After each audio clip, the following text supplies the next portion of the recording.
going on, everybody? Welcome to another episode of Speak On It. And as you see again, the trio is here. It's your boy Biv, Dom, and my man Tim One. And fellas. Interesting weekend, right? Real quick before we talk about weekends, man, I gotta get me headphones, man. I see y'all going with headphones. I gotta get my headphones now. I feel you on that. I was just trying to block out the noise. Yeah, me too. Lock Man. in. You never know, kids. They have their own script. That's a fact. You tell them don't do something, you might as well just tell them go ahead and do it. For real. But did anything surprise you this weekend from the NFL?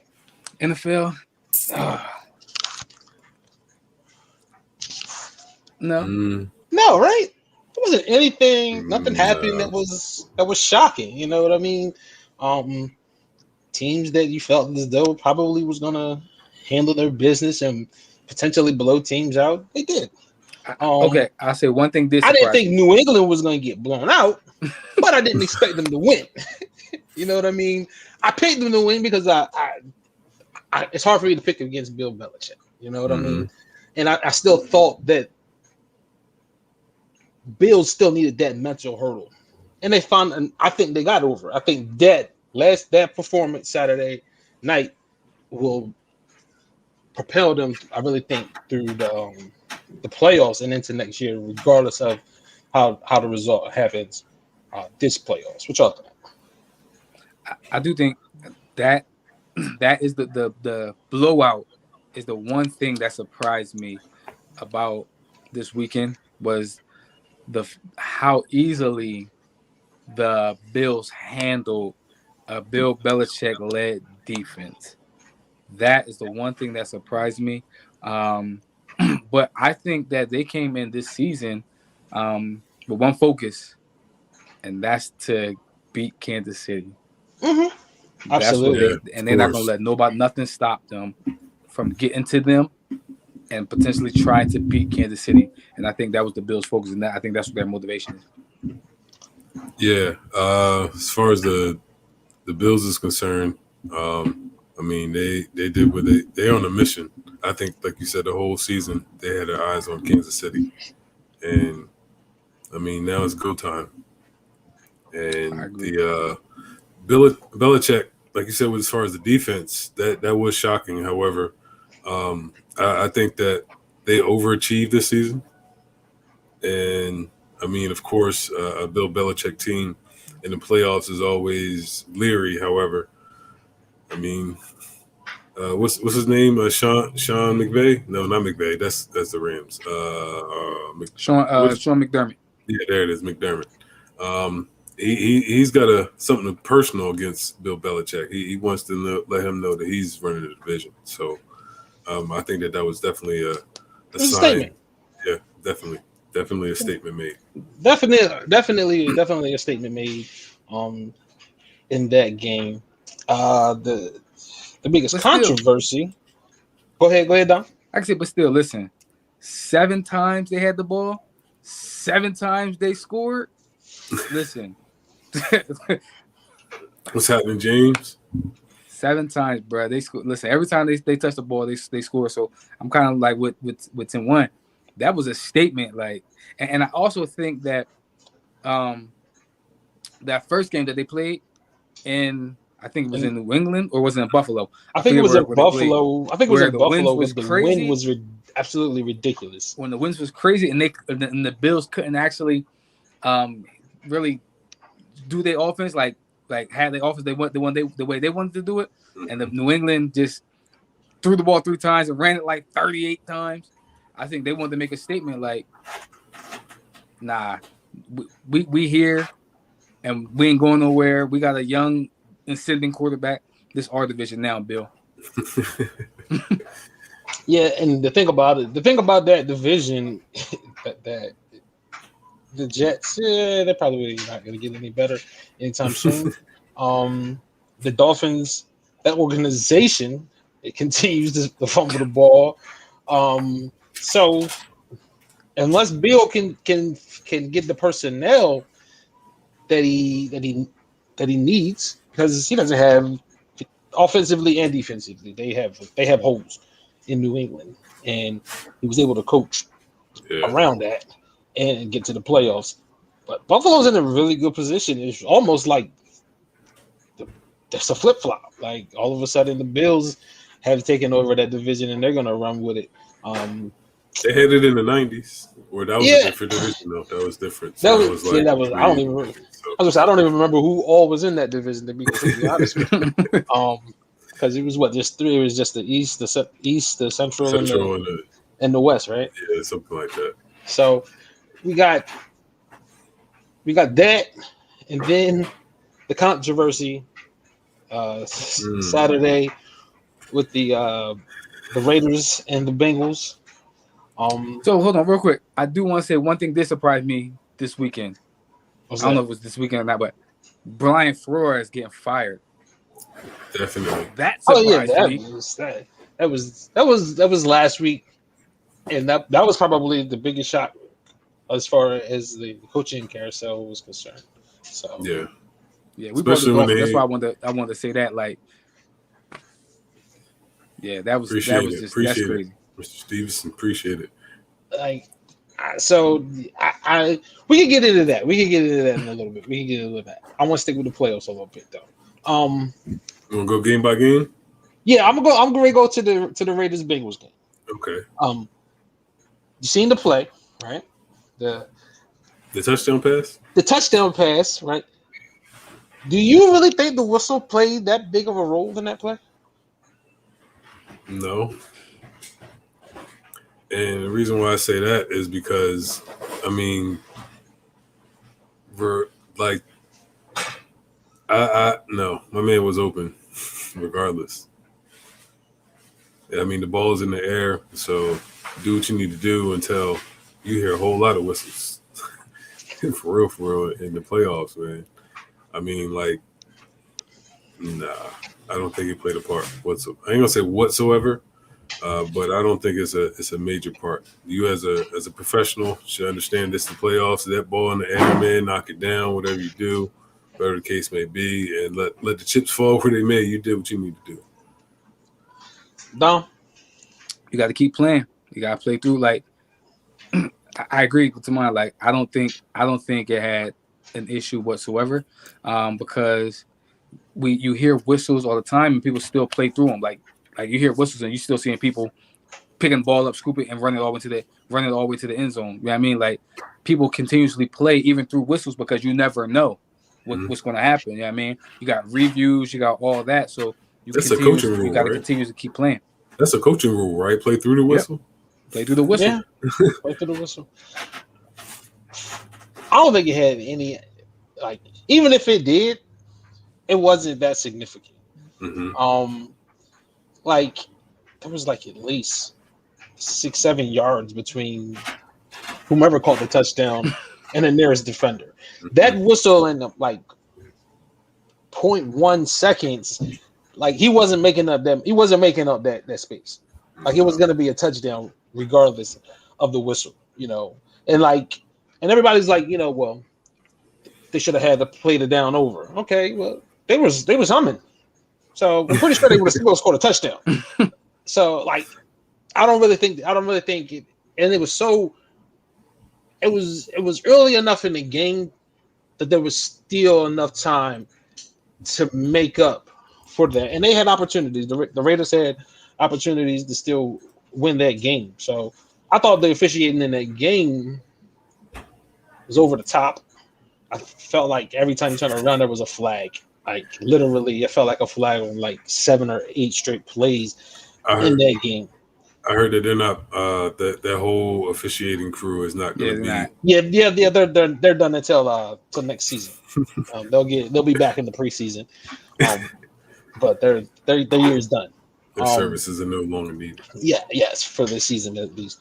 But I just thought that the game itself, I thought it played out exactly how I thought it would play out. I thought Cincinnati would be able to make enough plays to beat Las Vegas, whom probably shouldn't even be in the playoffs. So I nothing think shocking. I think my takeaway, one of the takeaways I took away from that game is the Bengals are really good. If we're being real, the Bengals are really good. And I don't know if Derek Carr is a franchise quarterback, like somebody who's going to lead you to playoff wins, because he had an opportunity to do so. Like when Joe had his opportunity, he did his thing. When Derek had his opportunity, I remember saying, like, I think Derek gonna go down and he's gonna go down and score, and he just didn't. You know what I mean? So that's one of the things I took away from that, is that Joe Burrow really good, and Derek Carr is an okay quarterback. And I don't know if he has the weapons around him to actually get him to that next level. So this might be Derek Carr last time in Vegas. I would, that last point that you said, the weapons around him, Hunter Renfrow, and we all, of course, know what happened with Henry Ruggs. So, I mean, I think that he actually proved this season that he's worthy of having weapons around him and seeing what he can do. Because with everything that they went through in the season, they still were able to be in the hunt, and they were one of the 7 teams, regardless of what it is. I mean, they was going to be in whether they beat them or they tied, which, I mean, we seen how that last thing played out. It's a rumor going around that they was going to run out the clock and let the Chargers win. So they was going to be in regardless. And with everything they went through, even with John Gruden and whatnot, for them to still be able to be in the hunt, and he was a part of that, I would say that I would trust him. I wouldn't call him average. I would call him above average. He's not elite, but I would definitely call him above average. For me, I say he has the potential to still be elite. That year that he got hurt, when he had weapons around him, he was balling out, man. Mm-hmm. Like he was balling out, and that was his first playoff start. On the road, against a good team, and some of his weapons, man, they didn't make plays either, man. Sean Jackson dropped some passes. I said, like, there was guys out there, not making plays for him when he did make good throws. Right. So I still say that he has the potential to still be elite if the right situation is put around him. On the other side, like you said, he got some weapons around him. Joe Burrow is the real deal. Yes. Joe Burrow's the real deal. And it's weird because I remember, like, it had to be like, maybe it was the preseason. And Jamar, it was the first time he had even looked at a football in almost a year. Mm-hmm. And people was like, oh, man, he's terrible. He's going to be a bust. Those people I haven't heard from those people in quite some time, because he's as advertised. Mm-hmm. He was clearly the best wide receiver in that class. I don't even think anybody would debate that. And then you add the rest of those weapons. Joe Mixon is the real deal. I'm a Ravens fan. So like, man, we gotta get up. Sugar Honey Iced Tea together, man, yeah. Like, because they're not going nowhere.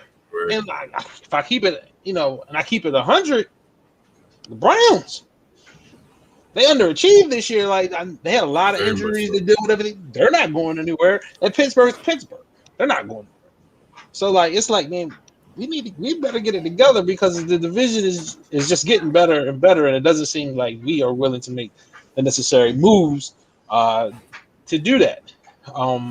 Speaking of divisions and teams not willing to do that, Dom, how you feel about your man Jalen Hurts, man? Greatest performance, man. What would you grade his performance? If I'm grading just Jalen's performance, I'm gonna give him probably a C. I think that the play calling the play calling was suspect, especially early on. when you have your best weapon, which is Devontae Adams, and they was giving him off coverage all game. And you heard, like, if y'all watched the game. Wait a minute. You said Devontae Adams. Sorry, not Devontae Adams. Devontae Smith. Okay. Devontae Smith. Okay. But if y'all watched the game, y'all heard Troy and them saying, bruh, look at like, they're giving them 14-yard cushion, 10-yard cushions. He said, man, listen, if that was Michael, me and Mike, he would have 10 catches at the half. And that, to me, was saying, like, that's the inexperience of a coaching staff. That's probably the inexperience of a first time quarterback. This is his first year, like, fully starting. And I was asking my boy, my man Mar, shout out to my man Mar, during the game, was like, yo, like, does Jalen have the autonomy to audible, or is he just is he just getting the play and running the play? And to me, it was just like he's just getting the play and running the play. I'm just doing what I'm told. I'm doing what I'm told because some of them Jones was like, yo, my man Devontae Smith out here just running free. So that's why I give him a C, because I think that a lot of it was just him just running the play. Some of them plays was he did miss some throws. He left some plays out there, but I think a lot of it was just really just him just running the play. Can't disagree. That game was, in my opinion, a winnable game for the Eagles. Like you said, the play calling, I didn't understand. I mean, you got Miles Sanders back. You want to keep Tom Brady off the field, and he was touching the ball and getting like 5 yards a clip. Why not? Why not run a lot of RPOs with? I didn't understand it. And you have your number one receiver have 0 targets for the majority of the first half. I didn't understand it quite. and I mean, like, I get the jitters as far as Hurts. You know what I mean? A couple plays, of course, he was a little off, but you can't put it all on him at all. I mean, the balls, as a coach, you got to be like, yo, the ball's got to go in our best player's hands. And not saying anything against Quez Watkins or anything like that, but Devontae Smith has been your number one guy for the whole year. So, yeah. That was definitely, I think, a winnable game for real. Especially the way Tom Brady dinked and dunked the whole way down the field, man. It was weird watching that game because it didn't feel like it didn't have no playoff atmosphere at all. It didn't have no playoff because it didn't even look like the Bucs were trying. Honestly, I'm being real. It didn't even look like they were trying, you know. And Jalen, I'm not even sure if they don't cut off half the field for him, because there was times where he was seeing things so late, like literally like so late, that he was rushing his throws and the ball was most of the time sailing on him. Yeah. Most of the time he was missing a high because he was so late and he was having to rush it. And I'm like, are they cutting off half of the field? And just because it's not there now, he's going to the late read. And I'm like, I don't know. And then it like he was just had tunnel vision on Dallas. And I'm like, why? Like literally, like it was like, let's just bracket Dallas. That's the only person he seems to be throwing the ball to, and that's what they did. Like it was almost like novice all around Philly. It was just like novice. Everybody's a novice. Yeah. And it showed in the game plan and the way, and there seemed to be no adjustments. It was a sense of urgency towards the end, and that's how they was able to, you know, score some points and things like that. But I thought the defense played well enough that if the offense showed any type of life, they could have pulled that off, because the defense, they were getting pressure on Tom. They were getting off the field on third down. Like they were doing enough, you know. And I think the play that changed the whole course of the game was when we got the stop.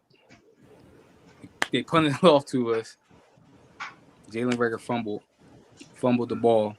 Like if we could have got points on there, well, 2 plays. I give you 2 plays. That play where he fumbled and they got the ball back. Jalen Reagor, and the interception before the half. Yeah. Now Jalen did get pressured. He did get pressured. He did try to set his feet. But then listen, setting your feet, bro. He was so beat. Like if you just throw that thing up there, right? That's like it's a touchdown. Like and like what you said, Biff. It was just like he was just a step late on a lot of his stuff. On Sunday, he was just a step late on a lot of his stuff. And again, that's why I asked, like, because if you seen him the previous weeks, he was sharp and on point. I don't know if they drilled him so much to the point where it's like just run what we're trying to run, just execute the game plan. Because even with the game plan, all right, Tampa had 8-9 in the box. Like I never seen that like all year. Their safeties would play up. When they played us, them safeties, Whitehead, and Winston, they was in the box like all game, and we kept trying to run to the edges. And I'm like, yo, we run on the edges, we run up the middle, we do all that stuff, and we didn't run at Vita Vea. That to me tells me that you're scared because you don't run. You're real because all year we didn't care. Who, like since week 8, since we became a running team, we didn't care who we played. right. We were gonna play our game. And you telling me in the playoff game, you didn't really run Jordan Howard, you didn't really run Miles Sanders, and you kept trying to get to the edge, and we saw that one working, but you didn't want to attack Vita Vea in them, which was the strength of their team. What's funny is that I had a question from Eagles fan who said that they thought, like, is it that the Eagles going up against Tom Brady was too big in that moment? I think the moment. Well, one, we know how Philly feel about Tom, so that's one. Yes, probably. Right. And I think just Nick Sirianni, with them being there, it being his first coaching hit playoff job. You playing against Tom Brady. He was scared, and just and being real, like Gannon, I think he was in over his head because the game was won in the first quarter. I mean, the game was won in the first quarter. We being real, they went up. We made adjustments afterwards, but it was that deficit. We just couldn't overcome that deficit. Yeah. And Gannon, what he was doing in the first quarter, it was terrible. So I agree. I do think that just them going up against Tom, the aura of him coming to Philly, trying to knock off the GOAT, it was just too much for them. Yeah, I think it was we're just happy to be here. Yeah, like we made the playoffs, guys. We didn't. No one expected us to do this. And let's just be happy. Let's just be happy we did this.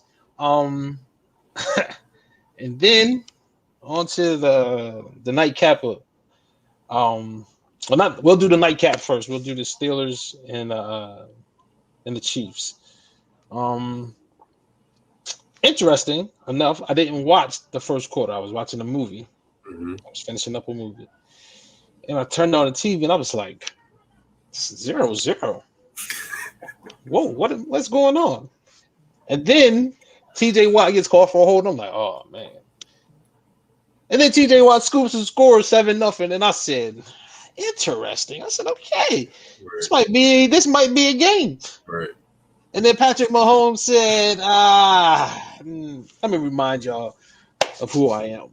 And just started doing what Patrick Mahomes does. The Chiefs, I know we haven't seen the Titans yet. We haven't seen the Titans yet. Is this a Chiefs Bills? Is this what we're getting ready for? Is it between those two teams, or the Titans still got something to say?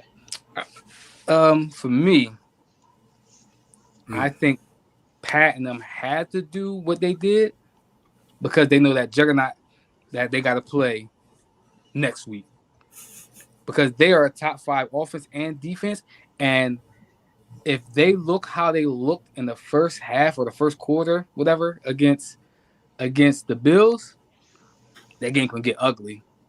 Now they do got Pat. Yeah, I mean, who try to keep up with them.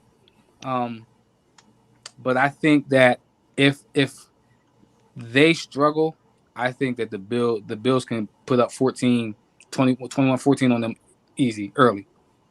Because I still don't believe. I don't know if I still believe in Kansas City's defense. But to answer your question, I think that this is it. I think that whoever wins this game will represent the AFC. I know I said something different last week, but I think that whoever represents, and I'm gonna say this, I reserve the right to change my opinion after You do. after I see the Titans. You do. I really think that like the Steelers, they have an above average defense, right? In my opinion, and I mean, seeing the game 7-0 for one, I know that made some bettors a little anxious. Like, well, wait a minute now. But on offense, I want Najee Harris to go north and south. He does a lot of shifting, and just in my opinion, and I really think like if he went north and south, it may have been. I'm not gonna say like it would have been like a game changer, but it would have been to the point to where it would have been respectable to at least see what the Chiefs' run defense can do, because a lot of catchable balls was missed with the Steelers as well in the first half that they could have capitalized on. So I think that the Chiefs, Pat Mahomes, of course. He did what he had to do, but they're in for a test come next week. And the Titans is shaky to me when it comes to that number one seed. Like just seeing them at number one, it just puzzles my mind, like for real. So I'm not gonna say I don't have all the faith in, like if you get Derrick Henry back, like that in itself is a game changer.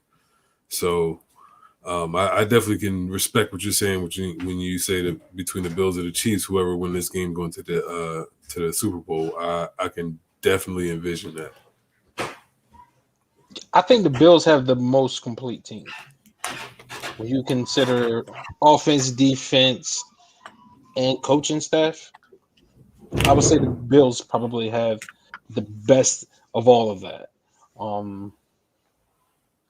The Titans, however, we don't know who they are because we haven't seen the team that we possibly will see in a long time because we haven't seen Derrick Henry. Where is Julio? In a long time, exactly. So these are pieces that they're gonna add in. Are they gonna be able to fit for a playoff run? Is the question. And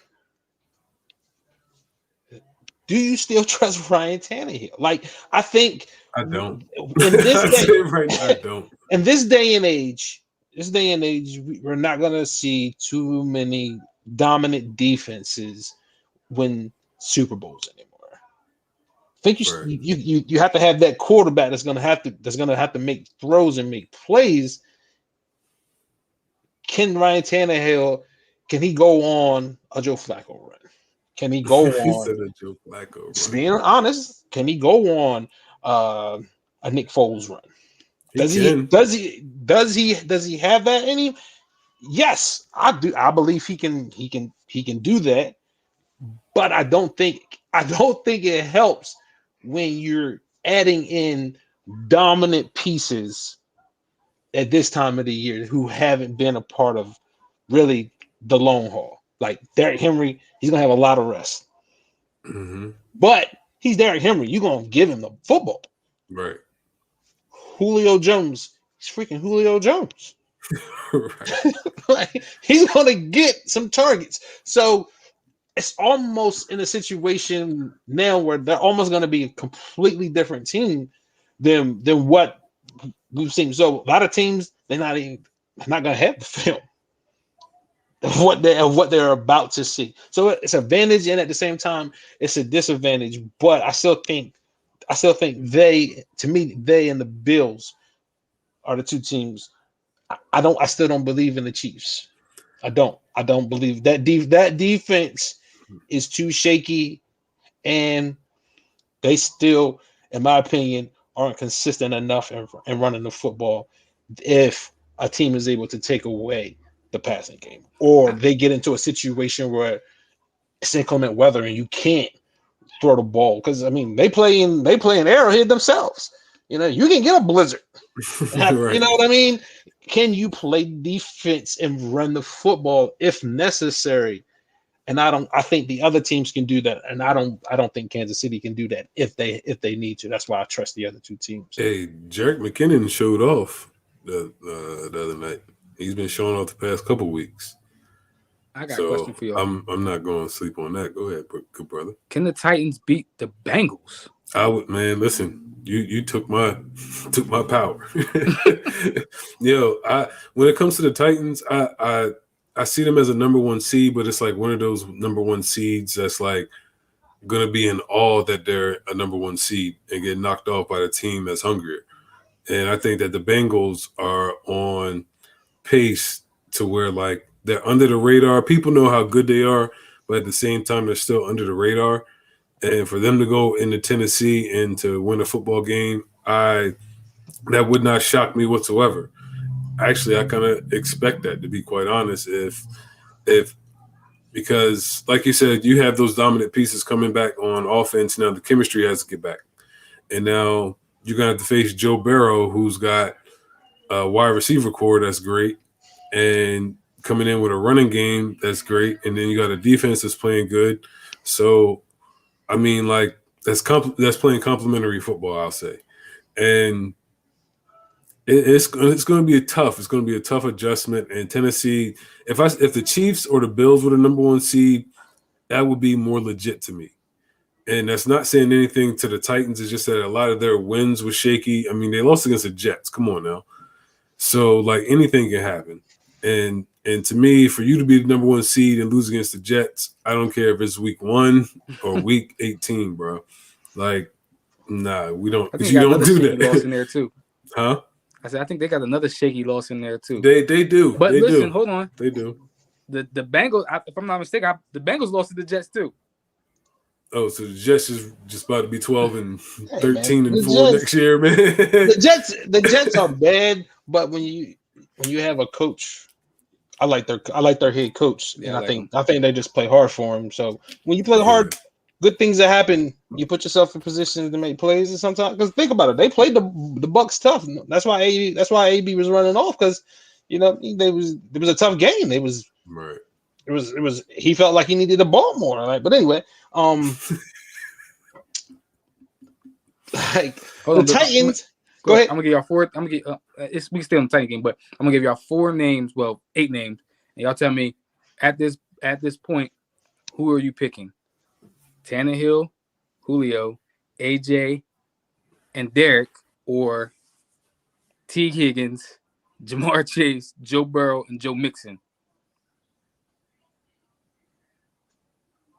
What defense are they playing against? I don't care about the defense. I'm just telling you they playing each other. That's what they go up against. They go against each other, right? So they playing the Titans defense or the Bengals defense. I'm going to take that. The question about I would take the Titans because you're basing that off of name and longevity. Yeah. If you're talking about who you taking right now, you're probably going to take that young core in Cincinnati. I'm trying to. It's Julio. I know, but he can't stay healthy. I know. And it's not the Atlanta Julio. Yeah, it's Jamar Chase. He's so different. Yeah, I would probably take Cincinnati. I'll probably take the Cincinnati group. But here's the thing. And I know sometimes people will be like, it has nothing to do with it. They still the Bengals. Yeah. They still the Bengals. They've been there before. We're talking about They haven't won a playoff game since we were in grade school. I think Tomorrow. 1990. But they did. They won last weekend. All right, then. So you take that, you get that monkey off. You get that. Finally, get that monkey off your back. This team is probably too young and too naive to even realize that the magnitude of that. You know what I mean? Yeah. I think they're too young and too naive to even. People are hearing it, but they like, man, some of us wasn't even born. I don't think Jamar Chase. So let me. I don't think he was born. It don't mean nothing to me, but you still had that nostalgia that with the Bengals. So when things start to go bad, is that the mentality of that team? And I think that is what's going to have to. That's what's going to play a role on the road. At home, the crowd can get behind you. They can push you. On the road, can that young team handle adversity? I really think they can. I think that is going to be the biggest hurdle for them. Can they handle the road? I'll say this: in the past 6, I think, Super Bowls that outside of Tom Brady, a second or third year quarterback has made it and or won it. Okay. So we said Cincinnati winning the bowl. Maybe it's just Joe time. Hey, I wouldn't argue with anybody that is taking the Bengals in that game.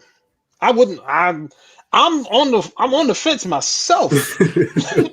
I'm on the fence myself with taking the Bengals in that game because I believe that they are absolutely legit. And again, can Joe Burrow get hot enough to go on a Super Bowl run? Absolutely. Yeah. Absolutely. And again, we were talking about taking. Who do you trust more? Ryan Tannehill to make a throw in a big situation, or Joe Burrow to make a throw in a big situation? Joey. So it's gonna be, in my opinion, it's gonna be very, very interesting. I think that probably, I don't know, because that can completely flip the entire AFC outlook if the Bengals were to pull that off. I don't think Kansas City want to see them. Yeah, they don't think they can, because Kansas City don't think they can beat them. Kansas City gave them everything they could handle, and they still lost. Yeah. Kansas City don't. I don't think they. Kansas City DBs don't want to see Jamar Chase again. Because they said they like, man, we see this in practice. We know what this looked like. We don't want to see this for our checks. So, but hey, shout out to whoever the coach was that picked JT Barrett over Joe Burrow. What is happening here? You said JT Barrett over Joe Burrow. You know who that was, right? What you mean? No, I don't. What you mean you don't know who the coach was that picked JT Barrett? No. I know the coach. I didn't know who the heck was coming. I don't know who that is either. We got bots in here, man? But I thought I'd give him some airtime. But Joe Burrow, he's legit, man. Yeah. And like you said, you don't know who picked it. It was Urban. And Urban, yep. He had right. Got it wrong again. He got it wrong again. But moving on. I want to say this. How about them Cowboys? I want to say this real quick. I appreciate y'all to mine. Yeah, I know. How about them Cowboys? Yeah, my father-in-law, he came to my house Friday, and he's an Eagles fan. So he was like, "What y'all gonna do on Sunday?" I said, "The same thing y'all trying to do on Sunday, win a playoff game. What you mean?" He said, "Well, listen, I need y'all to win." I said, "Man, y'all got the game first. Y'all play first, man. Y'all worry about your game first." It's funny that like a lot of the Eagles fans is congratulating us, and they feel they feel better about themselves. It's not just you, Dom. It's like the majority of the Eagles nation, man. They are like appreciative and all of that, man. That's ain't no different. Baltimore fans is thanking Kansas City. right. Like, dude, man, hush, man. We ain't do nothing. We ain't do nothing, man. We can't bask in their misery, man. Listen, on Sundays, if the Eagles lose and Dallas lose, I'm still good. That is like the whole NFC division, bro. Like I've seen Redskins memes come through from Redskins fans hating on. I was like, yo, the Cowboys just got it. So yeah, but the Cowboys, I think they underachieved. That's a lot to digest from that game. It's a lot there. It's a lot to digest from that game. One, and I think is one of the dumbest things that I seen was that Zeke played with a partially torn PCL or something like that. So what? He said, so what? So what? I'm pretty sure there's a lot of guys out there playing banged up. You know what I mean? And at the same time, at this point, I think Tony Pollard should be getting the more touches anyway. He's the more explosive back. It's an explosive offense. Zeke can get you your short yardage. He can still get you, you know what I mean, your screens and you know what I mean, those types of things. But I still think at this point, Tony Pollard's probably the better back. Zeke's just a bigger name. But again, a lot to digest. The penalties. The play, the quarterback draw. Like I said, I mean, whew. Back to the draw. It almost feels like back to the drawing board with them, right? Like every year, right? Every year, this is the funniest narrative with the Cowboys, right? They are the most talented team in football every year, right? And then at the end of the season, they need to overhaul personnel changes. So which one is it? But they don't that's need confusing. Personnel changes. I don't think they need personnel changes. I think they need. Yes, they do. What person? I mean, they need people that can cover corners. They need corners that can cover. Because my man can lead the league in interceptions every year, and every quarterback in the league will welcome him to lead the league in interceptions every year. If you're also going to lead the league and giving up receiving yards given up. See, the thing is, Sunday they didn't lose because they couldn't cover. Man, they were extending drives. There were a lot of third down conversions where there was nobody around a 49ers receiver. You're talking about a lot of Jennings, 3rd and 6, 3rd and 9, 3rd and 12. My goodness, they couldn't stop that run game. Yeah, but we already knew that they couldn't stop the run game. What I was getting mad with the 49ers was you kept trying to run to the outside. I'm like, man, they stopped trying to run the ball to the outside. Beat them up in the gut first and then get the ball to the outside. Michael Parsons and those guys, man, they can fly. Yeah. Beat them up in the gut and then get to the outside. And eventually, Debo. Yeah, Debo did. Debo did. But that was like, what's wrong with the Cowboys? Because Jason Garrett's not there no more, so he can't be the fall guy. So now are we going to put him on another the new coach? Is it the new coach's fault now?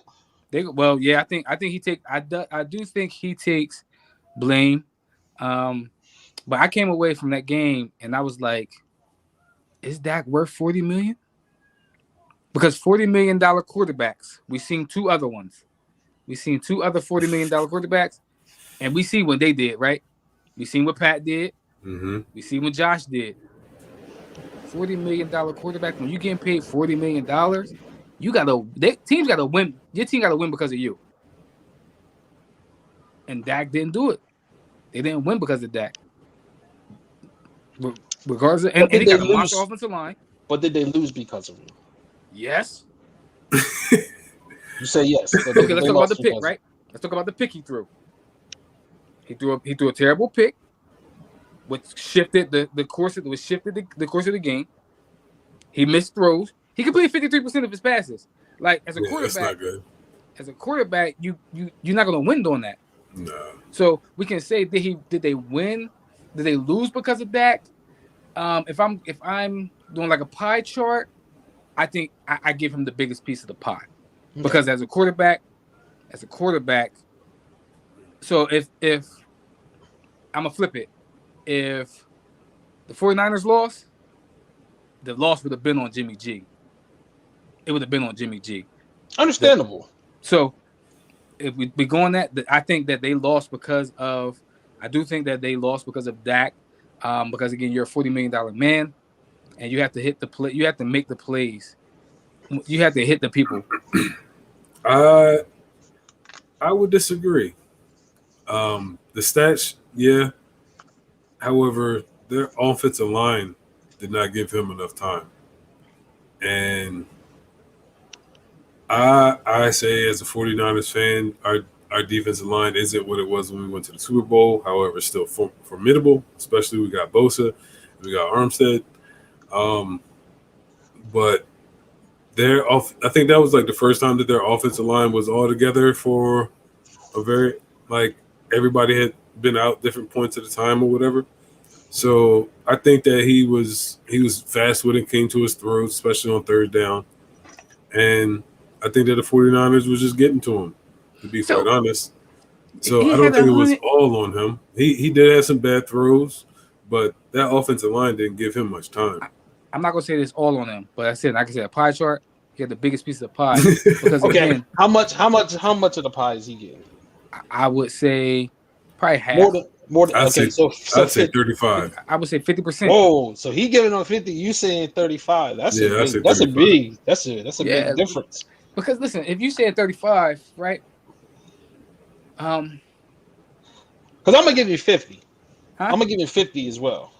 Because then Mike McCarthy getting the other 50.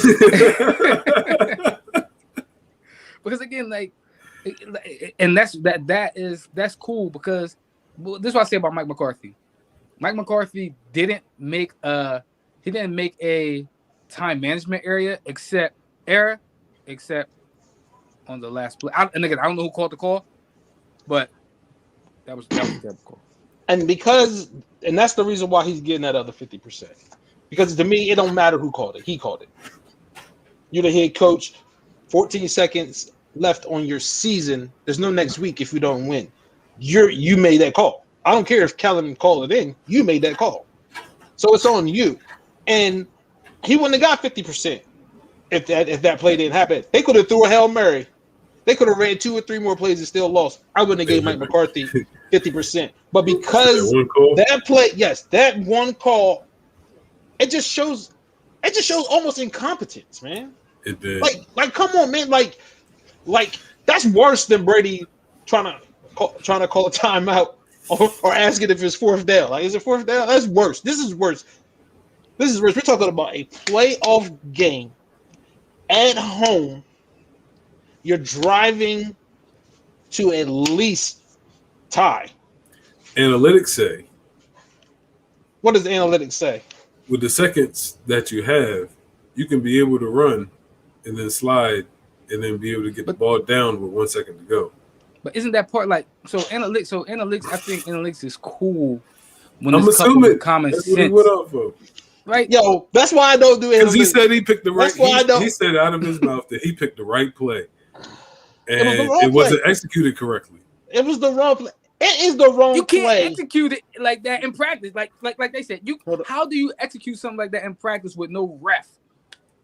That is they got refs in practice. That is the wrong play on Madden with Mike Vick. Because on Madden run off 10 seconds.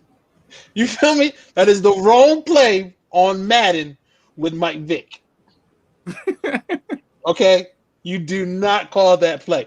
You do not call. There's too many variables that could go wrong. Yep. Yeah, because think about it. As Dak's running, he can't be looking at the clock and defenders. Right. He gonna hurt himself. So his mindset is get as many yards as I can and then get up and spike the ball.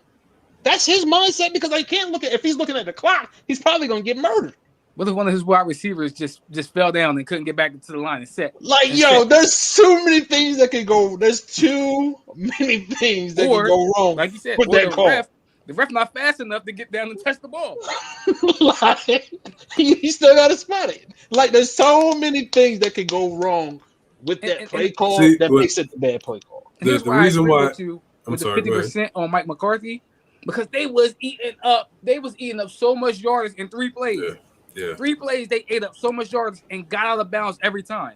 Say that again for Kyle Shanahan and DeMeco Ryans. Say that one more time. Like, they ate up I think it was like 40 yards in 3 plays. They had 40 yards in 3 plays. And 40 yards in 3 plays. Left. That's what they said. And like, what was it like? How many seconds was it though? It was like they barely took 22 anything. seconds. They ate up 40 yards like 22 seconds. 22 seconds, 40 yards, 3 plays. That's crazy. They barely took any time. And that's why I'm like. And it's not Aaron Rodgers. Please. That's why I'm like QB draw. That's why I'm like QB draw. You get a QB draw.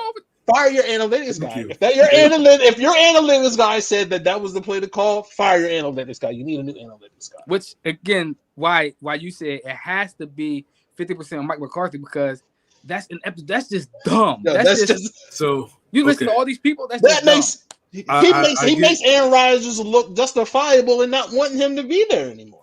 That play call alone. I get why y'all own Mike McCarthy. However, the penalties that the Dallas defense had saved the 49ers a lot. That's still on coaching, though. So, that's still on coaching. That's a discipline. Like, thank you for helping to build a case, man. You're on it. Especially. I'm giving some of the blame for the defense, man, because at the end of the day, I get the coaching. That's discipline and coaching, man. Like, some of it's just stupid. What's his name? Was it DeMarcus Lawrence that got Randy Gregory? Gregory. Yeah, they got a couple of crucial penalties that helped us out completely. So to me, that's still coaching, though. Like, when they talk about when you talk to people and they say penalties, they say penalties is a coaching thing. Like, that's discipline. Bill Belichick and them don't get them penalties like that. Championship teams don't beat themselves. They don't get them penalties like that. So speaking of coaching, my coach Kyle Shanahan felt like at the end of the game he got too innovative. It worked with the Debo, sort of, but on that 4th and 1, why are we doing all this moving my man around? Why is Trent moving all around on the line? Like, it's 4th in centimeters, and you doing some trickery for what? Just get the quarterback sneak and let's go home. In my opinion, I could see if that was Nick Sirianni, but that's who y'all are. Y'all are a pre-snap motion team. But on a 4th in centimeters, bro. I get it. I'm just saying that's who y'all are, though. So yeah, I wasn't shocked. I get the frustration in it, Tamon, but I also see the strategy in it. You know what I mean? Especially when you start moving guys around who normally don't move around, teams might jump, and they just give it to you. You know what I'm saying? So, I get what you're saying. Like, I get it. Again, too many things can go wrong. Exactly. Too many things can go wrong. I feel you. But that's who y'all are. That's how y'all got to where y'all are. Just the pre-snap movements, stuff like that. Listen, I understand all of that pre-snap movement, but in that instance, on the 4th regular centimeters, my man is 36 for 36 when it comes to quarterback sneaks. Bro, just have Trent stay where he at, and let's just go ahead and get it. But now we have a penalty, and now we punt, and now we have the debacle of Dak sliding. That would have never happened if he just went and just said hut hut and fell forward. So what you're saying is that Kyle Shanahan's stupidity is what led to Mike McCarthy's stupidity. That's a fact. Okay. That's definitely a fact. I mean, listen, we're up 23-7 in the 4th quarter, and it became a game. Why? Like, this is where we had trouble when we go back to Super Bowl. 10-point lead in the 4th quarter. Yeah. I need to close out games. It's what me and Biff been saying for 2 years. Y'all got Jimmy Garoppolo as your quarterback. That he don't trust Kyle. If Trey, he don't trust my man. He don't trust him. He don't want to put the ball in his hands and make plays to win games. I understand that, but listen, we have legitly like top 5 football players. Forget positions, football players in the NFL in Debo, and we got some decent decent wide receivers, and we got Kittle. Like, listen, bro. Like, we can do some slants, some 5-yard whatevers, and just I can take the 2-3 plays in that game where Jimmy tried to give the Cowboys the game. The interception? The interception. The one where it bounced up in the air, and the Cowboys couldn't come down. Yeah. Come down with it. And then he had I think he had Debo. Brandon Ayuk wide open. Yep. Yes. He overthrew my man, but like 10 yards. Yes. Because the Cowboys, like I told you, the Cowboys need people that can cover. Their corners are terrible, man. I don't know. I don't know why people be so infatuated with people with stars on it. With people with stars on the side of their helmet, they be so overrated, man. A lot of the guys on the Dallas Cowboys team are rated so high simply because they play for the Cowboys. Yep, it's the Cowboys, and that's why they lose. Some of those guys are not as good as we make them out to be, but because they make plays in that uniform, we rank them higher. Their linebacking core hasn't been good to me in a long time. Well, but I keep hearing of all of the names, and I'll be like, yeah, it's just one that's good. I don't really be seeing it. I'm like, man, I don't really be seeing it. Well, overall, I knew that was a 50-50 game coming in. I thought it was a toss-up as well. I picked the 49ers just because I don't trust the Cowboys. Right. You know what I mean? But I thought the Cowboys had a chance to win that game. Yeah, I did too. I was being real. To me, listen, when that game should have been like 28, 30 to like, listen, y'all kicked field goals. We did. Y'all was moving up and down. Now, if you want to talk about being tricky at any time, when y'all got in the red zone, y'all was a little bit too tricky.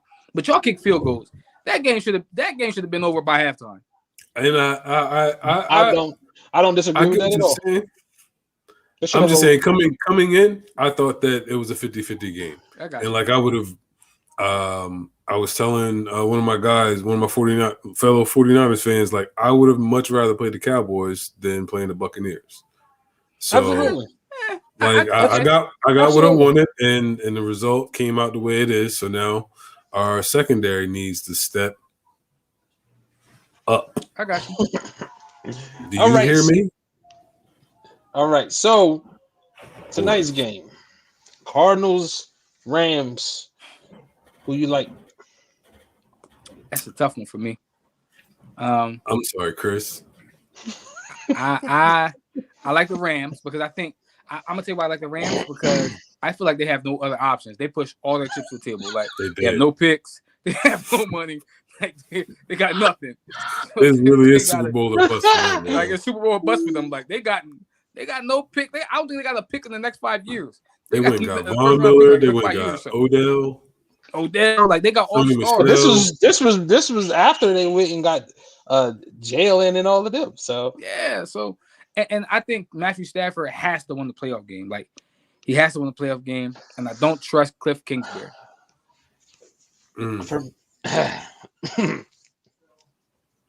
Yeah, I'm gonna go with the Rams. Like I said, I'm sorry, sorry, Gummer. It ain't nothing personal, nothing like that. Just looking at it. I think that the Rams have been in the playoffs. They've been to the Super Bowl, so I think that they're poised for a run. I guess you would call it, sort of. Because who would they play? They play the Buccaneers, and I really think that they could be a team that beats the Buccaneers. So I think that. Yeah, I think that the Arizona Cardinals was a year too soon. Yeah, I agree with you. Even though you've been heavy on them. I know. Heavy on for the past 2 seasons, but I agree with you. I just think the Rams, man, the Rams just got too much to lose, like too much to play for, man. Like, and Seahawks, y'all can trade Russell Wilson. Y'all can get him out of the division.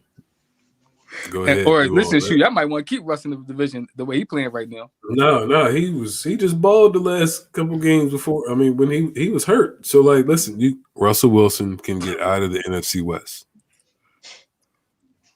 I'm tired of him and Pete Carroll. I'm gonna take the Cardinals. And it's because of all the reasons y'all said. You cannot be desperate in the playoffs. That doesn't. You make mistakes when you're desperate. You overthink when you're desperate. And I'm gonna be completely honest with you. I think sometimes Sean McVay outthinks himself. I do. I believe. Yeah, I believe he outthinks himself. I think he's too analytical at sometimes. But for me, I just don't think. I think the Rams are a bunch of names. I think they're a bunch of names. You're talking about all of those names on defense. Yeah, they get shredded. You're talking about great pass rushers. You're talking about dominant guys in the middle. I mean, Aaron Donald is probably the best defensive lineman in football, right? There's no probably. Yeah. What? Okay. Probably. Okay. And Jalen Ramsey is the best corner in football. But okay, we say that, but yet they play on a team whose defense continuously gets shredded. Because, like you said, it's not just a one. Yes, Jalen Ramsey can take over or take away the best wide receiver. Well, one, how they plan Jalen Ramsey this year is dumb, but that's neither here nor there. Which gets me to the point that I'm making. You got a bunch of names. There seems to be no cohesiveness as a unit defensively. There's too many guys. I couldn't see Rex Ryan would have an absolute field day with these guys. Yep. This is reminiscent of a Ravens defense. You're talking about dominant guys up front with a dominant guy behind him, and you're talking about a corner that can take away half the field or take a guy out. That sounds like a Ravens defense in his heyday. Hey man, don't be giving them ideas, bro. But they're not changing that. They're not changing who they are today. And that's why, for me, I take the Cardinals because I don't trust the guys on the sideline for St. Louis, for Los Angeles, for the Rams. I don't trust the guys on the sideline. And I don't really trust the guys on Arizona either, but I trust the quarterback more than I trust the other quarterback. Matt Stafford, I was like, man, the Rams got this. He's the missing piece. If Jared Goff was the reason that they couldn't get to a Super Bowl, he's an upgrade, right? He was supposed to be. He is. No, he was supposed to be. He has not proven that he is. He has not proven. Yeah, are they better? They don't look significantly better with Matthew Stafford in 1 year. I think he makes better. I think he makes more throws because he's a better quarterback. So he's gonna make better throws. He's physically a better quarterback. But I also think he turns the ball over more than Jared Goff. Exactly. Like, can you trust him? And again, it is tough. I don't care how old you get, how mature you get. It is tough to go from a losing mentality into a winning one. He's been a loser his entire career in Detroit. So just gotta give him time. He's been a loser. It's tough to turn that mentality on because let's be real, man. He might have been going on there and compete, but in the back of his head, he ain't really got no shot. That's hard to switch off and on. And here's why I will validate what Viv is saying. Jimmy G, you came from the Patriots. Y'all won. You got some Super Bowl rings. We've been to the bowl before. Yeah, I mean, Jimmy a winner. He just can't get over the hump. But here's why I will validate what Biv is saying. Where when things go or aren't going right, you see Matthew Stafford trying to do too much. Like it's a losing mentality. Like, okay, everybody else around me is not as good, so I gotta do something. when you got Cooper Kupp out there, bro, you gotta go Relax, offensive line. relax, bro. Relax. Relax. You're not in Detroit anymore. Relax. And I don't know. I don't know if he can. But again, man, they got no other choice, man. I don't know if he can. And then the defense, man, that is the most underachieving defense I don't think I've ever seen a defense with that many names. And we're not talking about names of guys who are going towards the end of their career. We're talking about, you just said it, Aaron Donald is undoubtedly the best defensive lineman in football. Jalen Ramsey is the best corner in football. And yet, every week I watch. You got Von Miller. I watch teams just go up and down the field. So, okay, I want to ask this question then. Go ahead. Did the NFC champion play this weekend? No. Okay. You talking about? Are you including today? It's only one team that didn't play this weekend. So are you including today? Yeah. Or are you talking about Saturday and Sunday? Yeah. No. I'm not including today. No. No. Okay. Was it just no? It wasn't so you think the Rams is the NFC champs? Okay. I think the Rams are going. I think the Rams again, and I just think it's because they have too much. They just have too much, man. They can they got Jalen Ramsey who can. They ain't got all that in the playoffs. I'm just saying in the playoffs. When you can key in on in the playoffs, where you can key in on somebody's weaknesses. Yeah. So they can stick Jalen Ramsey on Mike Evans, right? And they still have Aaron Donald and Von Miller who can get to Tom Brady. They got to get in the night first. Listen. Jalen Ramsey plays nuke better than anybody in the league. So I agree with you. They do got to get the night. I think that Von Miller and Aaron Donald will be too much for the Cardinals today. I just think they're gonna be too much. Here's something interesting because I don't even remember who they played last year in the playoffs, who the Rams lost to. But I remember watching and thinking, why is Aaron Donald? It seemed like he was on a pitch count for some reason. That's vividly in my mind. I am hoping that is not the case tonight. Tonight, yeah.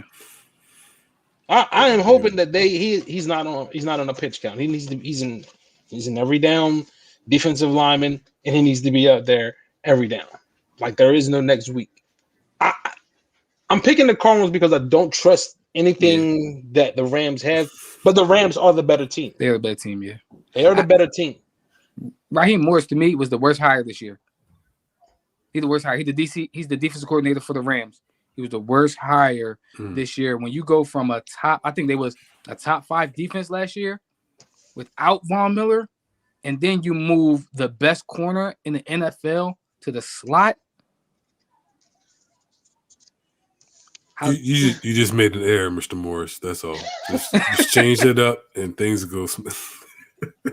We'll see, man. But that's the reason why. That's the reason why I like the Cardinals tonight, man. I just don't trust anything that the Rams do. Speaking of don't trust, in the NBA, what are some of your disappointments that you didn't that's not coming through in the trust? Can I go first on this? Yes, one? Go ahead. I guess there's the obvious, which would be the Los Angeles Lakers. You might be You might be disappointed. disappointed. I mean, of course, I got personal ties. Well, I'm disappointed. I'm not disappointed. I'm disappointed because Melo, but I'm not surprised. This is what I expected. This is not what I expected. No, this is what you wasn't hoping for. It's a difference. I expect them to be in the top 5 of the West. I didn't expect the Eastern Conference to be better than the Western Conference. That's one thing that I did not expect. It's been trending that way for a few years. It's still it's something to get used to. We're not used to it. Just looking at, I was like, wow, like the West is really top heavy. Like the rest, never mind. After 4, like there's a huge drop off. Whereas it's 1 through 11, 10, 11. That it's like, oh, okay. Wow, the East is pretty all right. Like just because you got Detroit there doesn't mean the whole. You know what I mean? Like Detroit just. I So feel sorry for Pistons fans, man. you say after 4. I After still think 4, like that still is think the West. I would say after 6 is where it get crazy. But I will say this: who's 5 and 6? Dallas and Denver. Okay, Dallas just went on a run. Okay, Mhm. Denver 6. Yeah, Denver 6. Okay, all right, I give you that. But I will say this: I can see 4, 6, 4, 5, and 6 losing to 10, 9, and 7, who is the Clippers, the Lakers, and Portland. Right. Never. You said never. You said Never. never Never. in a playing game Never. Nope. with Dame in a playing game. Nope. Dame last year, 2 years ago. Yeah, maybe. This guy this year, I don't even know if this guy this year is an all-star. Just being 100. I haven't heard much from Dame this year, man. Because he's been playing terrible and the team hasn't been. He's not been playing well. He's not been playing well as to the standard that he has set for himself. You know what I'm saying? To me, that's one of the disappointments. Not because of the record. You know, I understand that things happen, but even when they were healthy at the beginning of the year, they weren't playing well. Yeah. They weren't playing well. The other disappointment to me are the four teams who are struggling in the East, and that would be the Celtics, the Knicks, the Hawks, and the Pacers. Yeah. Like, I would have never imagined that all 4, maybe 1, maybe 2, all 4 of them could potentially not make the playoffs. Especially the Celtics. Whew. That's the one. That is for me. It's not the Celtics. For me, it's the Hawks. After the run that they made, after the noise they made in the playoffs last year. True. It's like you didn't build on that. It's like you regressed with the same guys. You think about it. We did it on our show. We was big advocates, man. Make sure you get Nate his job. Sorry, Nate. I wouldn't even be mad if they fired you. I wouldn't be mad if they fired you. If you don't make the playoffs with a 10-team playoff with a playing games, that's a fireable offense after what you did last year, in my opinion. To me, the Hawks are the biggest disappointment this year because the expectation was home court advantage in the first round. They should have been a top 14 in the East. After what they did last year, that should have been your expectation. Maybe not go out and win and be a top seed, but you should be looking to try to fight to get home court advantage in the first round. And now you're fighting for your playoff life. I didn't see that coming from Atlanta, man. I didn't. Listen, I agree with you. I agree with all 3 of big surprises. New York, the Hawks, not surprises, disappointments. New York, the Hawks, and Portland. Because again, it's not really Portland, it's Dame. I think that his start to the season was so bad. That's why Portland are the way that they are. Like, he was just terrible. And again, we can talk about the injury, the abdominal injury, whatever, but he was just terrible. And we're seeing that as he goes, they go. But I want to say this. I'm gonna ask this question: can he be the number 1 guy on the championship team? And right now, I don't think he can. Yeah, I wouldn't say right now. I mean, he played in the bubble, and then played all of the last season, and then played in the Olympics. So he's had a nice little run. So I mean, KD was hurt, so he was rested. So, but just to try to hedge it off a little bit, He may have hit a wall. Understandable. Unfortunately, you're in the NBA, you know what I mean? And this is your team. You're the franchise player and you don't want to leave. And you already know how the front office feel about getting you help. And he playing the wrong position because there ain't no nights off at that position. Exactly. So like he's in a rock and a hard place, to be quite Jimmy didn't honest, play in in the my bubble? opinion. Jimmy Butler? He ain't playing the bubble? Yeah, but he didn't. Did he play on the USA team? I can't remember if he played in the USA team. I don't think he did. Did Luka play in the bubble? Luka played in the bubble. Did he not play on his? He played in the season. He played in. Yeah, he did. I'm just trying. I'm not. And I try to get him in an argument. I get what y'all saying. Yeah, I'm just saying. I agree with you. Everybody different. He not from Slovenia like Luka. You know what I mean? Like he from Oakland. He's from Oakland. Yeah, he's from Oakland. But at the same time, he might need a break a little bit, man. That offseason is. I get all of that. But at the same time, this is a guy who didn't want to leave, right? Mm-hmm. So if you don't want to leave, you better be making sure you're taking care of your business to want people to come. Yeah. And the start that he had to the season, his trade value was down. And the guys and the other people that might have been willing to take a trade to go to him was like, I don't know, man. What am I go there for? He don't look like we're gonna win with him playing like that this year. So it kind of put, because there was a rumor that he was playing that way to get traded. Not sure how that was going to work out. You can't play terrible to get traded. Either you don't play at all, or you play to make sure that your trade value stays high. You know what I mean? Play at all don't work. Shout out to Ben Simmons. Yeah, but that's different. That's different. People are questioning his heart at this point, his game at this point. So that's different. Like James Harden, he didn't want to play no more in Houston. They made sure he got him out of there. I think Dame would get that same treatment in Portland if he was to go ahead and say, I'm gonna sit out. But that's just not the type of guy that he is. Speaking of Houston, no, my fault. Go ahead. No, but I was getting ready to say, we talked about some disappointments. I know everybody's going to talk about the Cavs as a surprise. Yeah. What have y'all thought about the Cavs, man? They have been fun to watch, man. Me?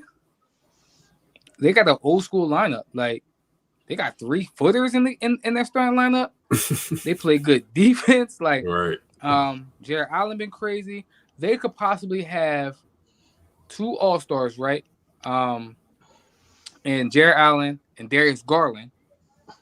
Darius Garland might be the most improved player in the NBA, and they probably got somebody who's gonna be in the running for Defensive Player of the Year, and he definitely gonna be Rookie of the Year. Like, that Cavs team is, I ain't gonna say they're legit, but they fun. Like you can see them trending in the right direction.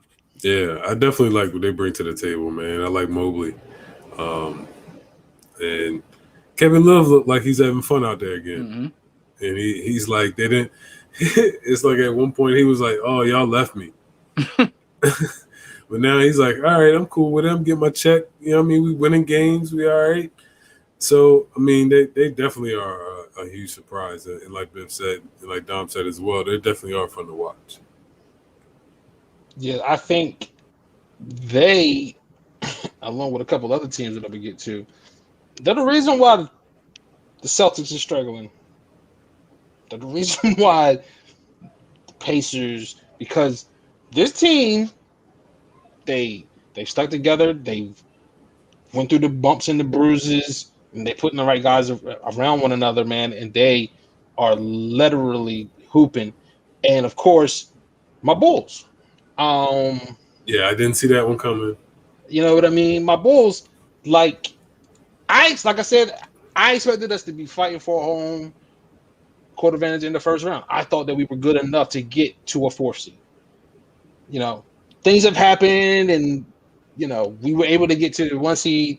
Right now, we're not gonna hold on to it. We're not that good. Milwaukee, we're not. I'm just being real. Milwaukee and Brooklyn, Philly, they're better than us. They're better than that, and I would expect them to right the ships and take over take over that top seed. But the Bulls overachieving. Well, not overachieving. The Bulls being better than expected.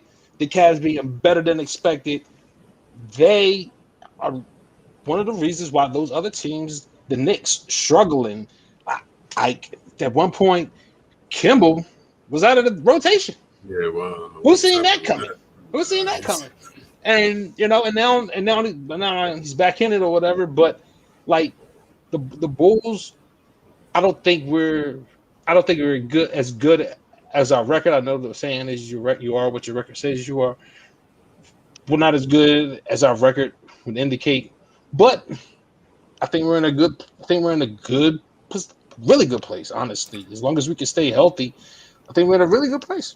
You know what this, what kind of it reminds me of, the Raptors with DeMar DeRozan, where they had a great regular season, and then when it came to the playoffs, I'm hoping for DeMar DeRozan that that's not the case, but it's trending that way. You know what I mean? Because like, y'all played against the Warriors the other night and got smacked around. I was like, I didn't expect that, especially in Chicago.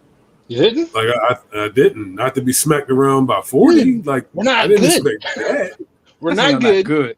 But we're not. To me, y'all are above average team, and y'all are overachieving. We're not that level of good. The Warriors, Brooklyn, 40, Milwaukee, 40. Dude, they had just stunk it up for like Against 4 Milwaukee. games straight.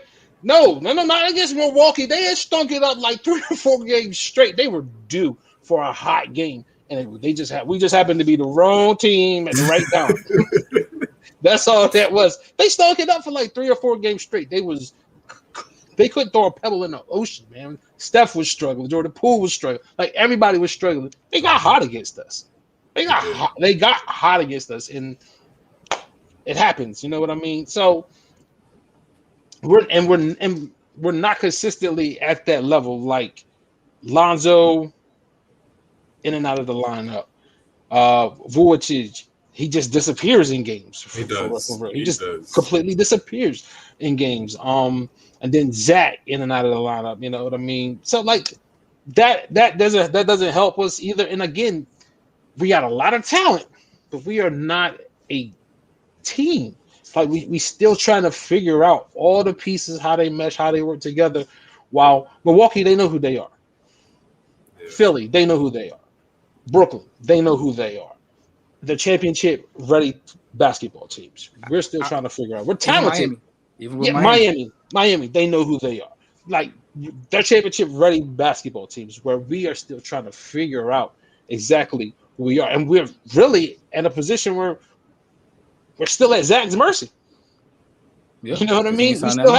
We still have to make sure that all of this that we're doing, he's going to stay aboard. Because if not, we're right back where we were. I just think that basketball is about matchups, and I don't know. Like DeMar DeRozan came, he left. He was like, "All right, I'm out of LeBron's shadow," and then he come back, and then he got to go up against a Joel Embiid and a Giannis. Oh, and Kevin Durant is here. Like, oh, Jimmy Butler and them is here. Like, Philly's a physical team. Milwaukee's a physical team. Brooklyn got Kevin Durant. Like, Miami is a disciplined. Chicago's a great story. They're a good story, man. But when it comes down to the nitty gritty, we beat them already twice. I mean, and it just didn't look good because Joe we're not dominant. The thing that makes it different than Toronto is that DeMar doesn't have to be the guy. Yeah. Not with Zach. He doesn't have to be the guy. I think the pressure of that sometimes was a bit much. You see him this year, he looks much more lax, knowing he looks more confident. Like he same way he was in San Antonio. He just looked more comfortable and confident in his game, and it's paying off, you know what I mean, in wins. So, but let's talk about the team that you wanted to talk about earlier tonight. Surprise, or we said Let's talk about the team you wanted to talk about earlier, Tim. Let's talk about the Lakers. Oh, the purple and gold. Purple and Oh gold. my god. Again, I told you, man. I'm not shocked. This is what I expected when you experiment with. You said experiment. It's what it is. So when you bring Russell Westbrook onto your team, it's an experiment because you never know what you're gonna get. So for me, I'm trying to figure out what the issue is. Okay. Is it LeBron trying to do too much? You know what I mean? Is it the team not doing the guys around him not doing enough? Like I know what I think the issue is, but what do y'all think the issue is with the Lakers? I think I said this the other day to my boy. I think LeBron is good enough to get his own, but he's older now, and I don't know if he still has that. I can carry a full team like that. What was that? Oh, the 17 Cavs or the 18 Cavs, where it didn't matter who was around him. Like he got to the finals with. That was 18. That team was terrible. That's the team that he has now is a much better team, but I don't know if he's that LeBron anymore, where he can just carry a team and be that dominant.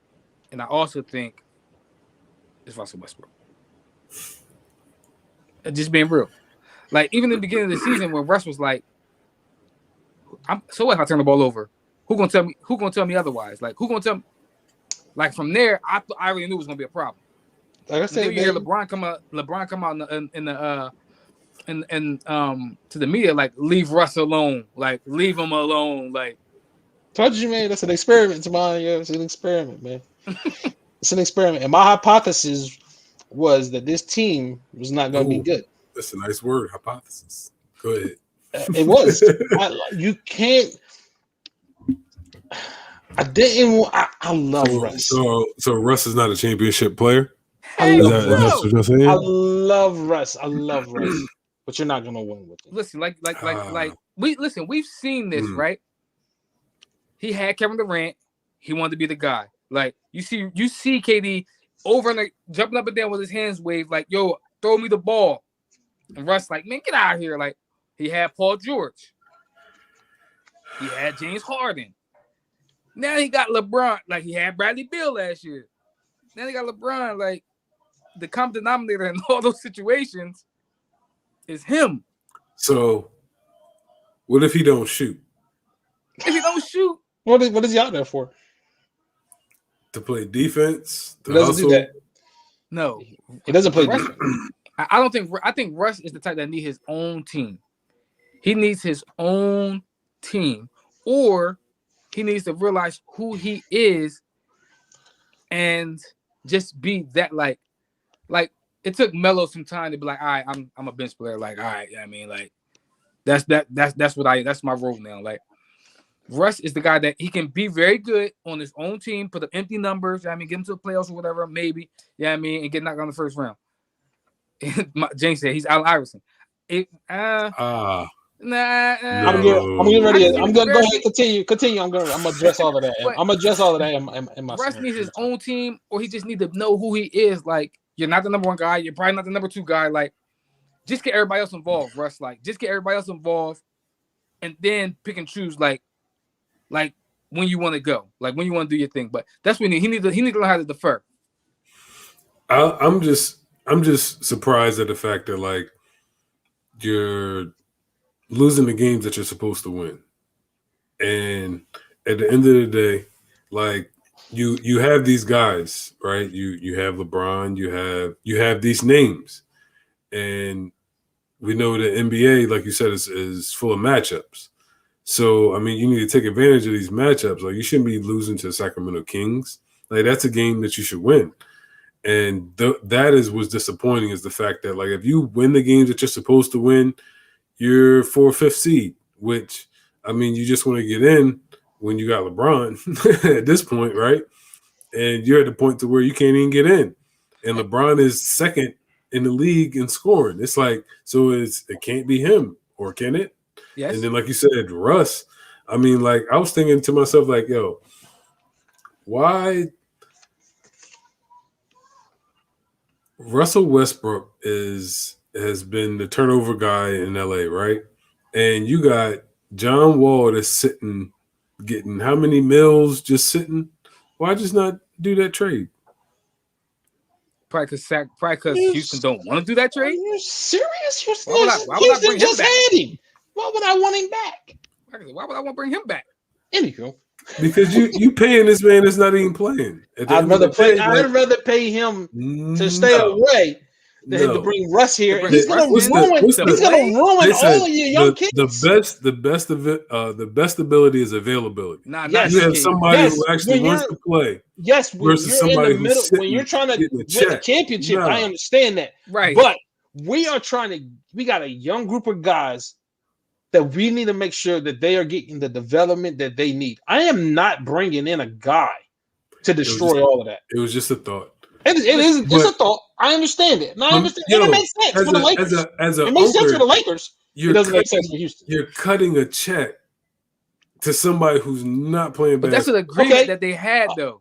That's a fact. So I'd rather cut a check to a person to stay away than to cut a check to a person that's going to come here and destroy what I'm trying to build. Okay. Okay. Shoot, they could have kept James Harden for all that. Then if you was gonna bring Russ in, at least James Harden would have made his teammates better. He would have got his buckets. He would have been unhappy. But here's my issue with Russ. I just want John Wall to play basketball again. That's all I want. That's all I want. I don't know. I don't know if he is. I hope he does too, but I don't know if he is. I would just like to see John Wall, and that's why that was a thought. Me too. But he got to be. It has to be for an organization that's winning.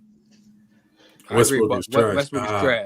Here's my thing. He's making the argument though. He's making the argument good. I mean, his performance, the turnovers, and then saying I don't care about the turnovers, and then just like the jump shot has never improved, and it's just it's hard, man. Let me ask y'all a couple of questions. You already answered one. How good of a shooter is Russell Westbrook? He's not. He's probably the worst. He's terrible. I give him a C minus. Okay, so I give him a C. How good of a C? Come on, bro. I'm just giving. He can hit the mid range a couple times. He's streaky when it comes to shooting. He's all right, I'll give him a.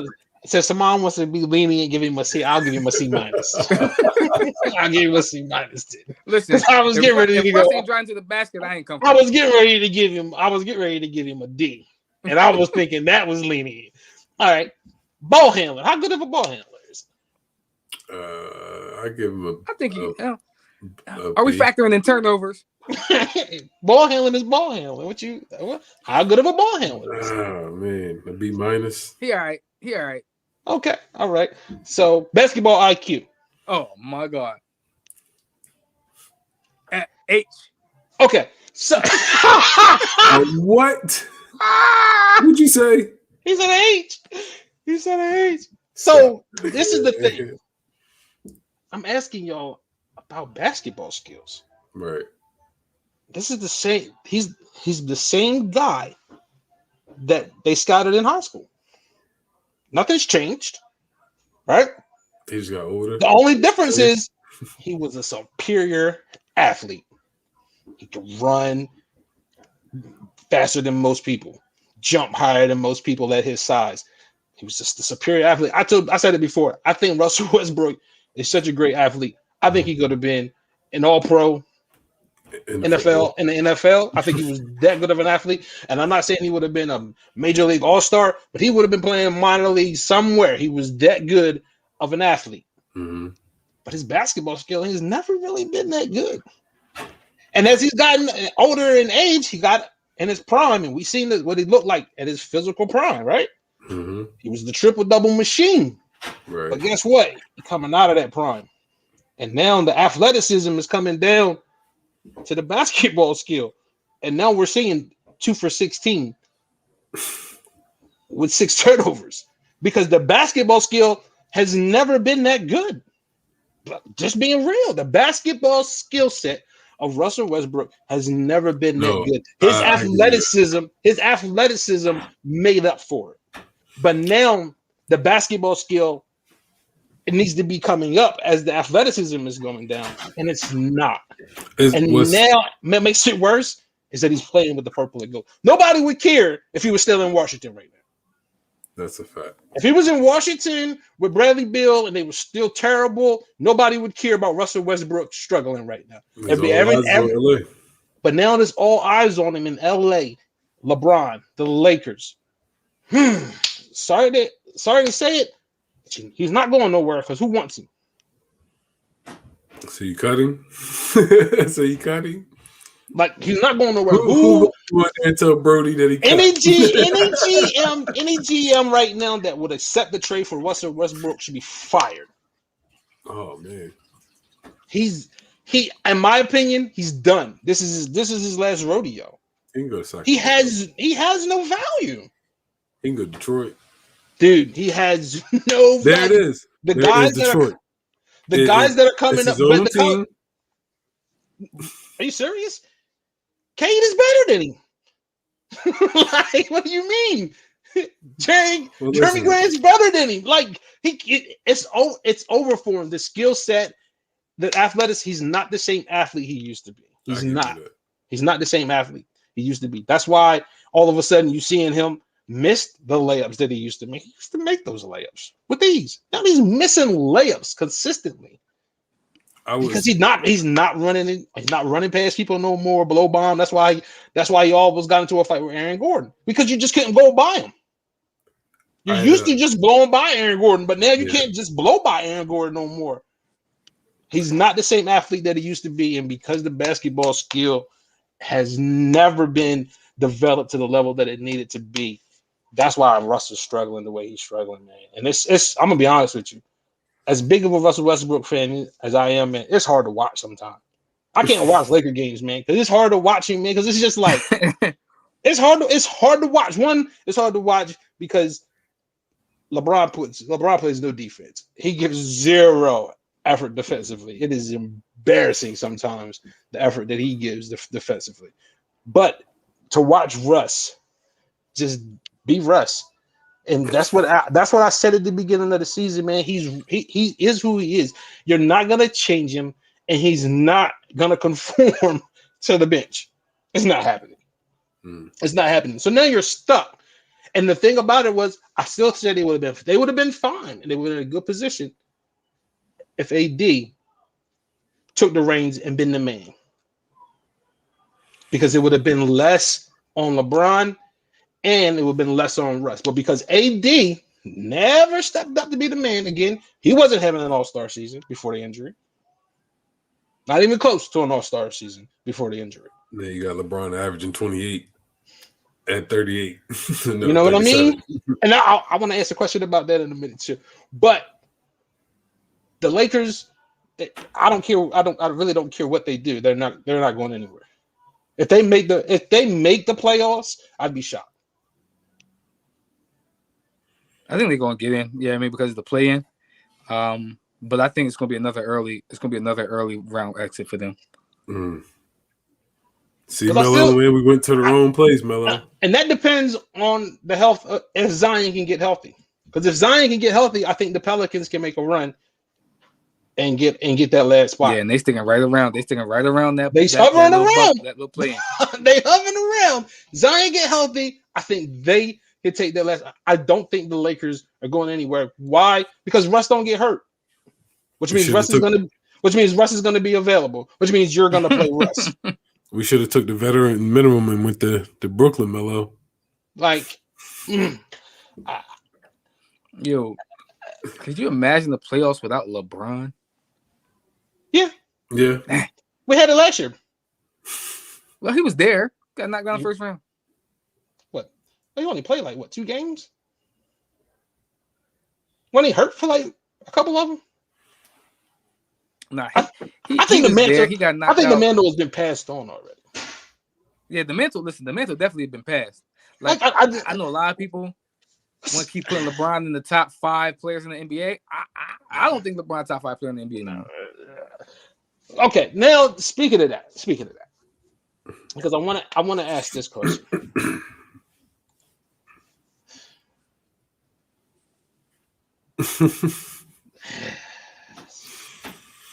Ain't never Spoken got like a true LeBron fan. spoken like a true LeBron fan. Let me ask this question. Let me ask this question about LeBron. And I could care how anybody takes the question. Is LeBron doing what he's doing at this age more about him or more about the league? To the league? Mm-hmm.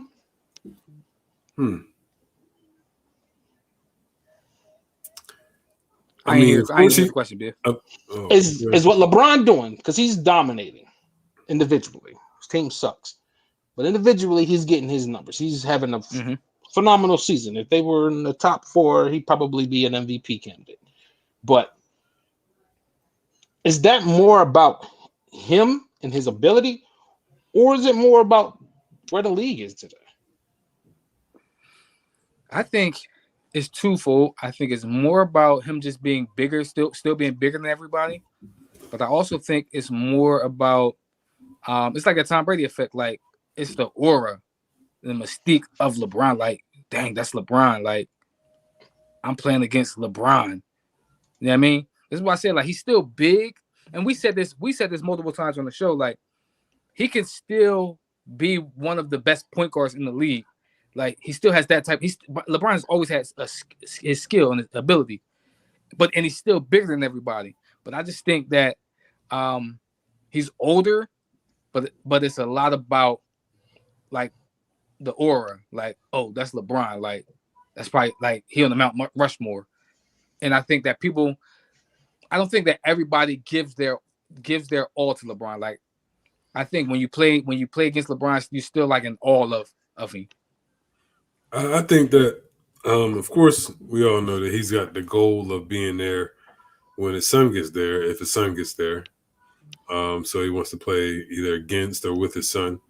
But I mean, ultimately, like, LeBron was never really a 3-point shooter. So, like, the league is 3 points now. Like, everything is 40, 50 feet out there. So, like you said, I mean, as a 5, he's quicker than everyone. You know what I mean? And he has evolved to where, like, his footwork has been better. You know what I mean? His jump shot has evolved. His perimeter game, like, you can tell to where, like, he's almost like mastering the game almost in the mid-range. And, like, it may be for himself.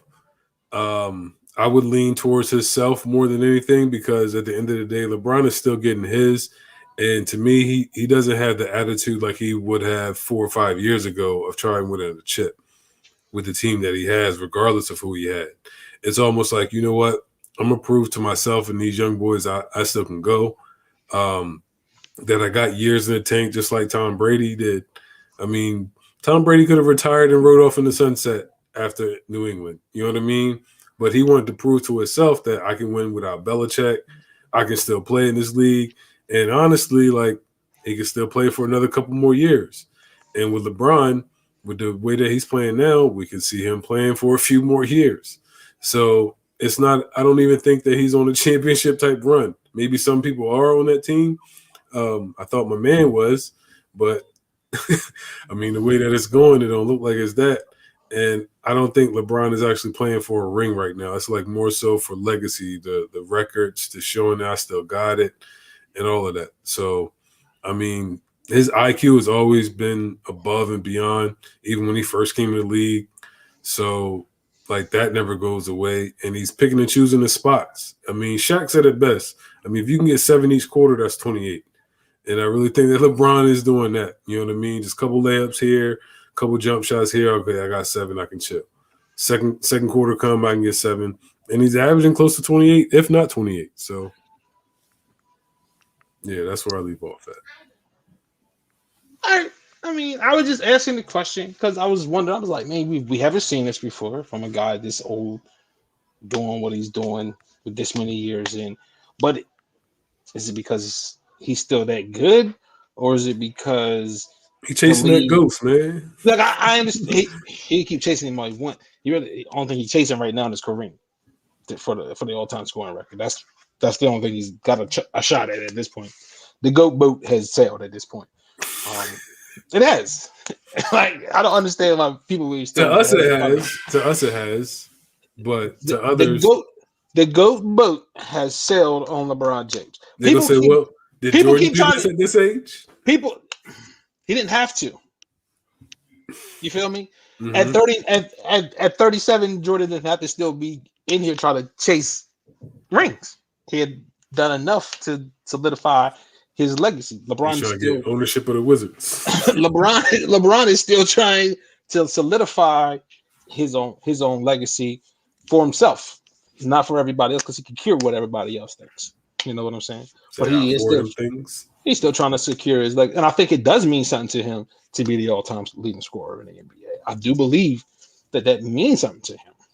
And I don't blame you, especially playing on a team that he's playing on right now. LeBron will get all the points you can get, buddy, because y'all not winning a thing. They're not. That team is not winning nothing. Not anything. And I feel sorry. I feel sorry for a lot of guys on that team, man. Me too. You know what I mean? So. Me too. Yeah, he really. I mean, he's the only one. He's the only one. For now. Yeah, for now. For now.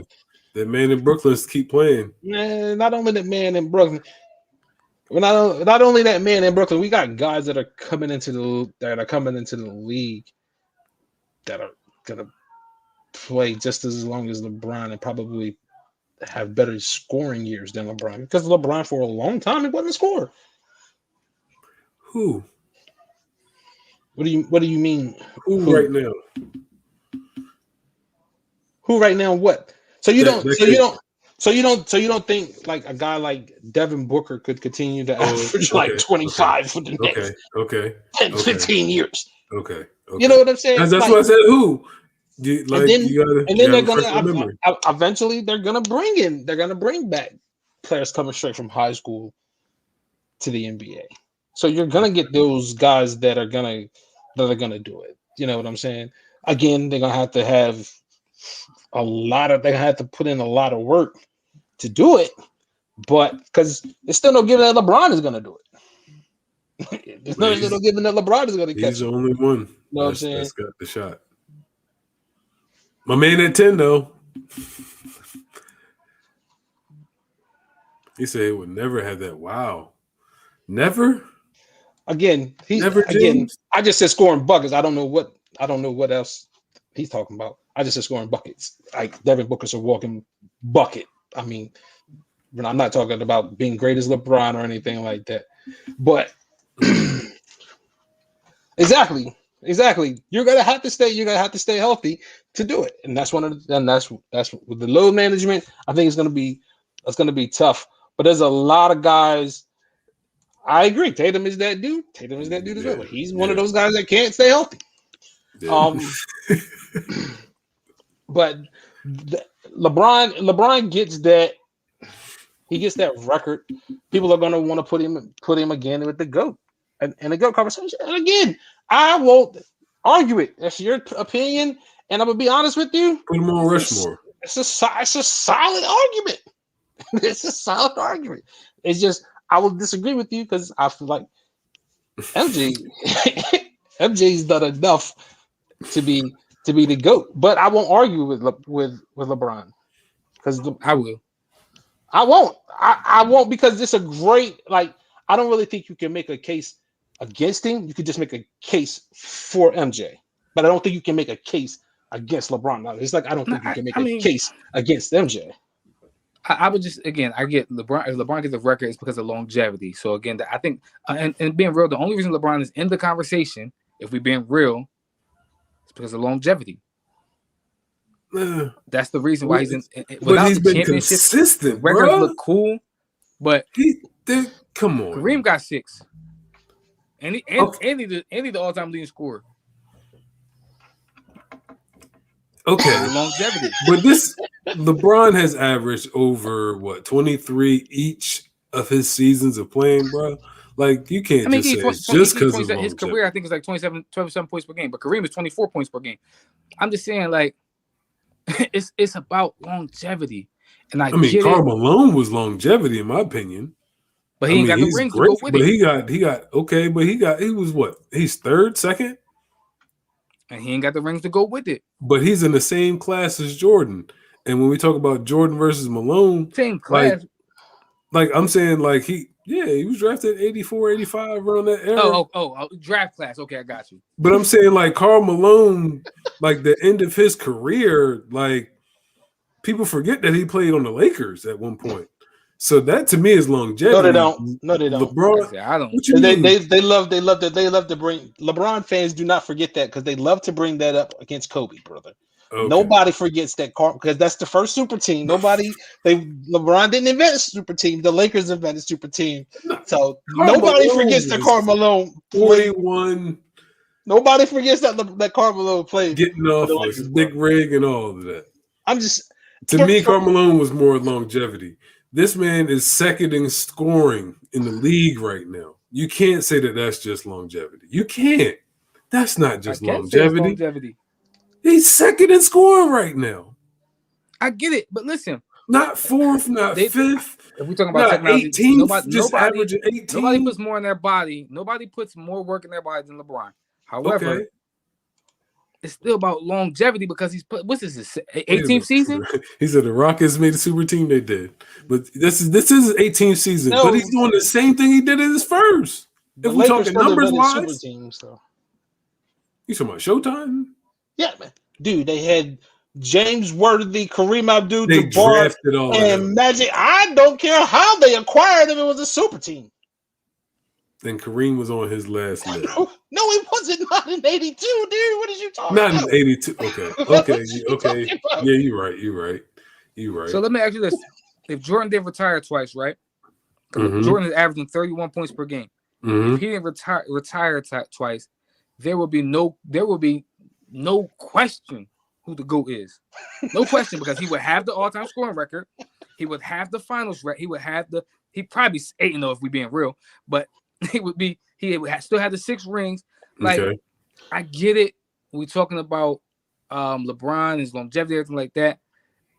And like Biv said, like you can only make an argument for Jordan, but I can make an argument against LeBron. I can make an argument against LeBron because what is he 4-6?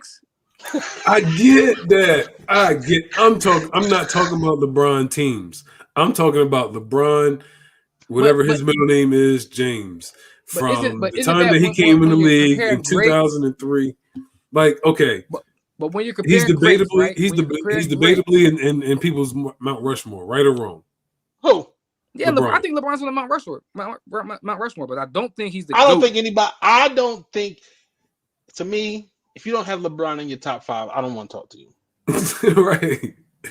So, like, you can have your hate all you want. When we talk about top 5, top 5, that's ridiculous.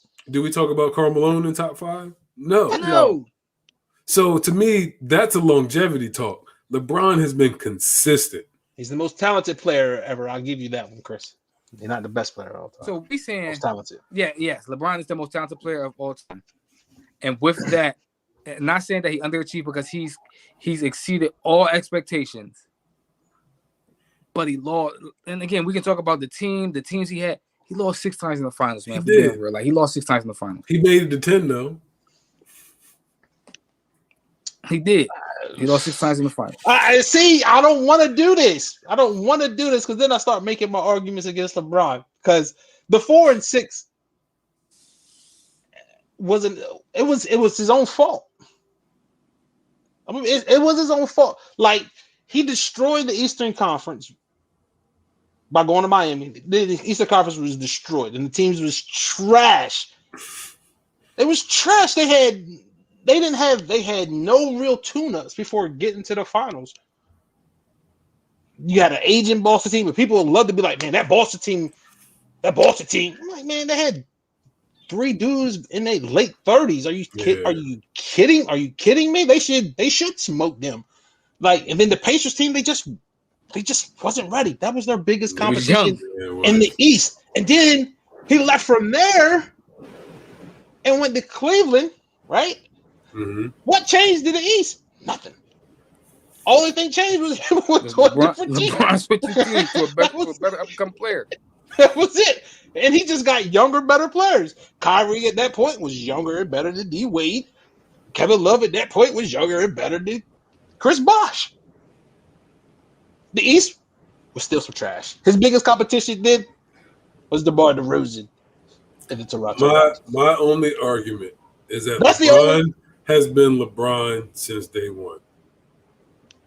But listen, let me ask you this question. So, and just because he's still in the league, same thing with Jordan Wynn. I was gonna say, listen, I ain't gonna address that.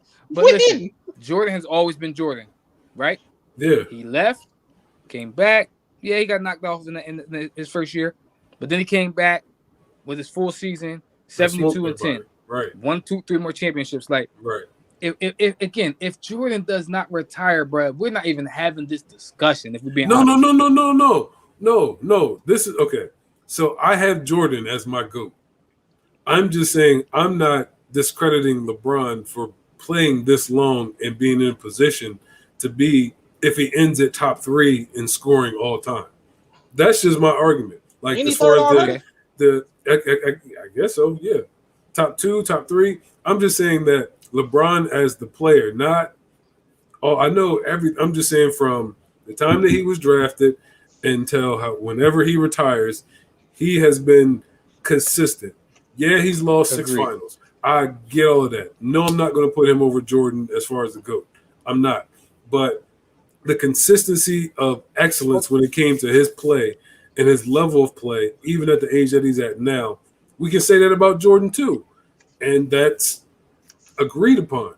I'm just saying I'm not going to discredit LeBron for averaging 28 at 37 right now and just say it's because he's been in the league all these years as to why he's top 2, top 3 as far as points as all time. I can't do that. I can say that about Karl Malone because his last 4 years don't look like the 4 years before that. But if LeBron would have retired 3 years from now and he's still averaging 18 when he retires, kudos, my brother. So let me ask you this question, right? In year 37 or age 37, did Jordan win the championship? I think he was gone by then. No. 98, I think Jordan was 37. Okay, well then he won the championship. Yeah. Age 36, did he win the championship?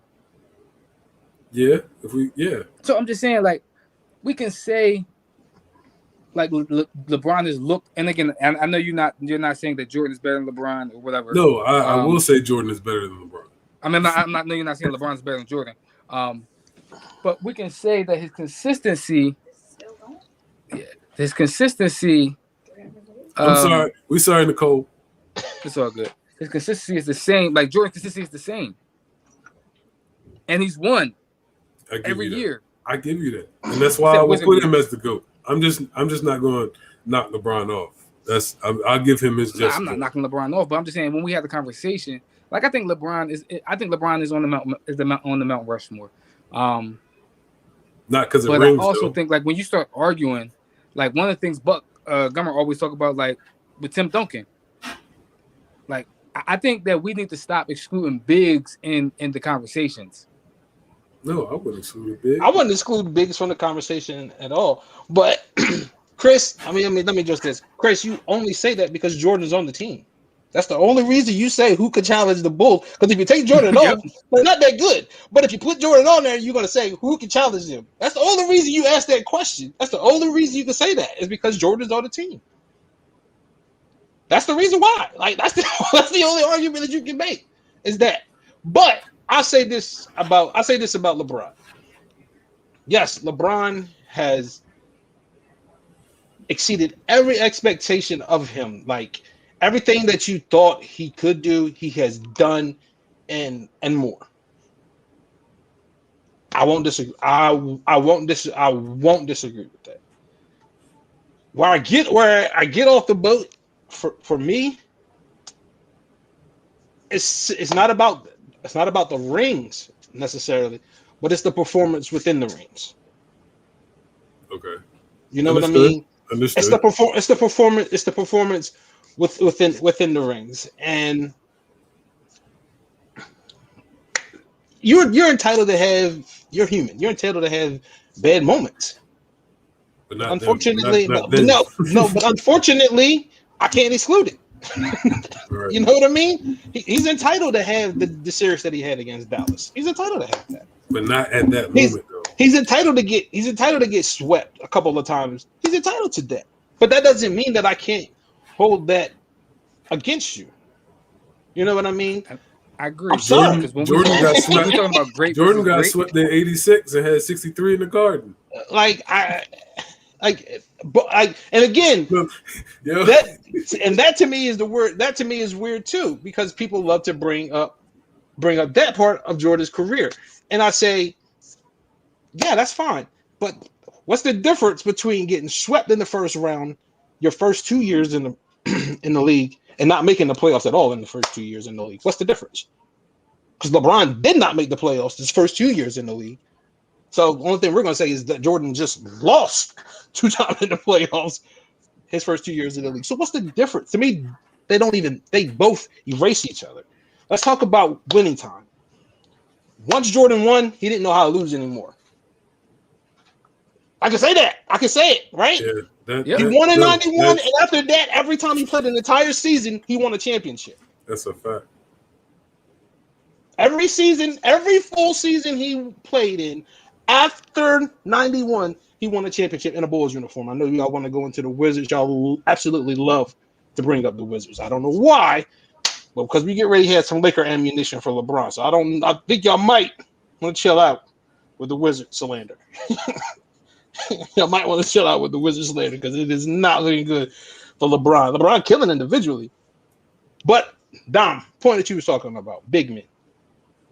I think big men get excluded out of it simply because people always want to say they need the guard to give them the ball. And I think that's the dumbest and most asinine argument that you can have, is that a guard has to get the big man the ball. You know, but when you look at skilled big men, to me, and this is why I have Dream as my GOAT center, it's because he had a guard skill set. He could do anything a guard could do with the basketball. Only thing was he was a footer. Hold on, what foot are you talking about? Dream, Hakeem Olajuwon. Okay. That's why he's my GOAT center. It's because he had a guard skill set. You know what I mean? Like, he could handle the ball on the perimeter. He could take you off the dribble. You know what I mean? The footwork. Anyway, but it's like those guys are excluded because people always want to say that guards got to get on the ball. And for me, the only reason I don't have Kareem as my GOAT is because half of his championships, you could argue he wasn't the best player on his team. He wasn't. Like, for half his championships, you can argue that he wasn't the best player on his team. The first one, he was the best player in the league in Milwaukee. You know what I mean? Yeah, Milwaukee, yeah. Absolutely. Not no doubt about it. But when it was showtime. Well, yeah. He was then third or fourth option. Like, I was going to say, at one point, towards the real end, he might have been the fifth or sixth best player on the team. If we're being real. You know what I mean? You talking about McAdoo that was still getting down. Byron Scott still getting down. Magic is Magic. Big game. Like, they was loaded. You know what I mean? Like, Cap is still going to be Cap because he's Cap. Like, he's Kareem Abdul-Jabbar. You know what I mean? But at the end of his career, he wasn't the same guy that he used to be. And I think, for me, that's why I don't have him as the GOAT. But he is probably the most accomplished basketball player in the history of basketball. Okay. When you're talking about high school, college, and NBA, I don't think there's anybody more accomplished than Kareem Abdul-Jabbar. I'm not fooling with Chris. All right, man. We what'd he say? No, okay. I didn't see that one. I could. Hey, and again, you want to say Shaq is the best big man of all time? I won't even argue against that. That's Shaq. That's like when people say Wilt. Dude, who argues against 50 and 25? How can you argue against 50 and 25? And I don't care who he played against. That's 50 and 25, bro. Hey, listen, Shaq is my favorite player, and I still it was that last comment that he said, "Yeah, I can't agree with that." Shaq is my favorite player, one of my favorites of all time. I'm not putting him over Hakeem. Tim Duncan ain't better than Dream. No, he's not. This is what I'm gonna say. This is what I'll say. When we said Tim, me.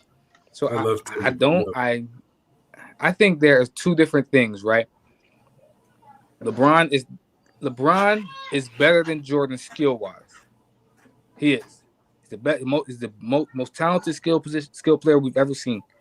But I'm still taking Jordan over him. I think that I could agree with that. The skill set of Dream, you've never seen it in a center outside of maybe two players that's playing right now. But I'm still taking Tim Duncan over the Dream. And I won't. And you know what? I'll take Tim Duncan over the Dream as well. But what? Man, Tim Duncan's a winner, bro. He is. Tim Duncan is a. He didn't win at Wake Forest. Tim Duncan is a winner, bro. He didn't win at Wake Forest. It ain't his fault. He had to play against Duke and North Carolina all the time. No, man, my man just got done. I'm not going to disrespect. Man. I'm just joking. Listen, I'm still Tim Duncan is one of the greatest big men to play. If it's had to be a one-on-one matchup between Hakeem Olajuwon and Tim Duncan, I'm taking Hakeem all day. You talking about in a one-on-one game? Yeah, one-on-one, skill set. But if we play, if we play a 5-on-5 in the best of 7, give me Tim. I can't.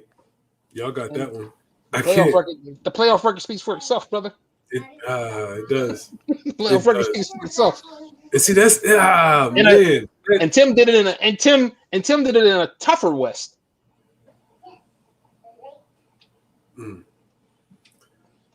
I'm still gonna give it to Hakeem. Bro. Just saying, man. Just saying. Tim did it in the tougher West, man. I'm still gonna give it to Hakeem.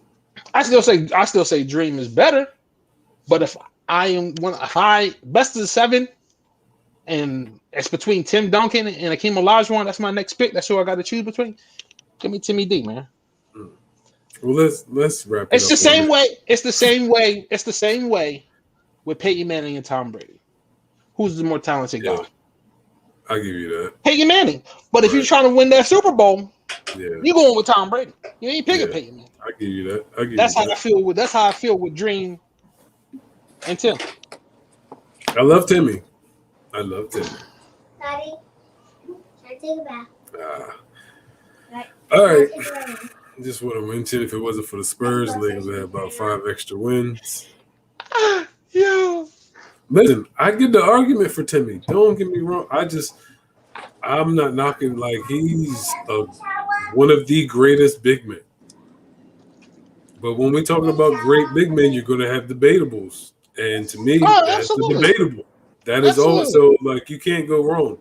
Like, you can debate Timmy all you want. Rings. No, you don't, Tamon. Yeah, you do. What do you mean? Yo, Hakeem the drink. Oh man, you know how many players go to Hakeem like to this day? That's skill, though. That's skill. Like, that's skill, and that's what I'm saying. That's just me. When I come skill for skill, check for check, I'm picking Hakeem over Timmy. But that's moves. But listen, Tim Duncan was skilled too. He was skilled, but he also won. Like, and again, not saying that because Dream won 2 championships too, but. Like, I get on. I'm not talking about winning. I'm not talking about winning. I'm not talking about rings. I said skill for skill, check for check. I'm picking Hakeem. That's where I'm skill at. For skill, okay. I'm with you, but you're trying to win a 1-on-1 game, right? I'm trying to win a 7-on-7. I mean a 5-on-5 best of 7, and then a 5-on-5 best of 7. I want Tim. So if you give Hakeem the Spurs with Greg Popovich, because he does the same thing, I'm just asking. So let me ask this question: in the 2000s, okay. So okay, in the 2000s, probably whatever you were talking Hakeem about. not still play with Hall of Famer too? He played with Hall of Famers. Yeah, he played with what, Barkley at the end of his. But who else did he play with? What other Hall of Famer did he play with? Drexler. Okay, that's when they won the back-to-backs, right? Yeah, but Drexler was only there for the second one. Is Robert Horry in the Hall of Fame? Is he? I don't think so. That would be strictly off rings. Robert Horry, Kenny Smith, Otis Thorpe, Brendan Maxwell. Yeah, probably. Sam Cassell. Is Sam Cassell in the Hall of Fame? No. Then outside of Drexler and Barkley, nobody. Skill for skill, check for check. I'm going Hakeem. I'm with you. I'm with you in all of that, bro. I'm with you in all of that. But 5-on-5, which is how we play basketball. Hey, I'm picking Hakeem. Y'all can pick. We don't do one-on. There's no NBA for one-on-one. We play basketball 5-on-5. Give me Hakeem. And we're gonna go for in a best of 7 series. Hakeem, I want the guy who has been consistent his whole career. Hakeem. From the day he got drafted on an NBA basketball court. Yeah, I know. Since '84, he put championship or bust expectations on that franchise. Yeah, they went to the playoffs, I think, every year. Yeah, they went to the playoffs every year. I mean, they even went. I mean, Ralph Sampson and the Kings went to the finals in the finals. They played the finals in the Celtics or the Sixers. They played the Celtics.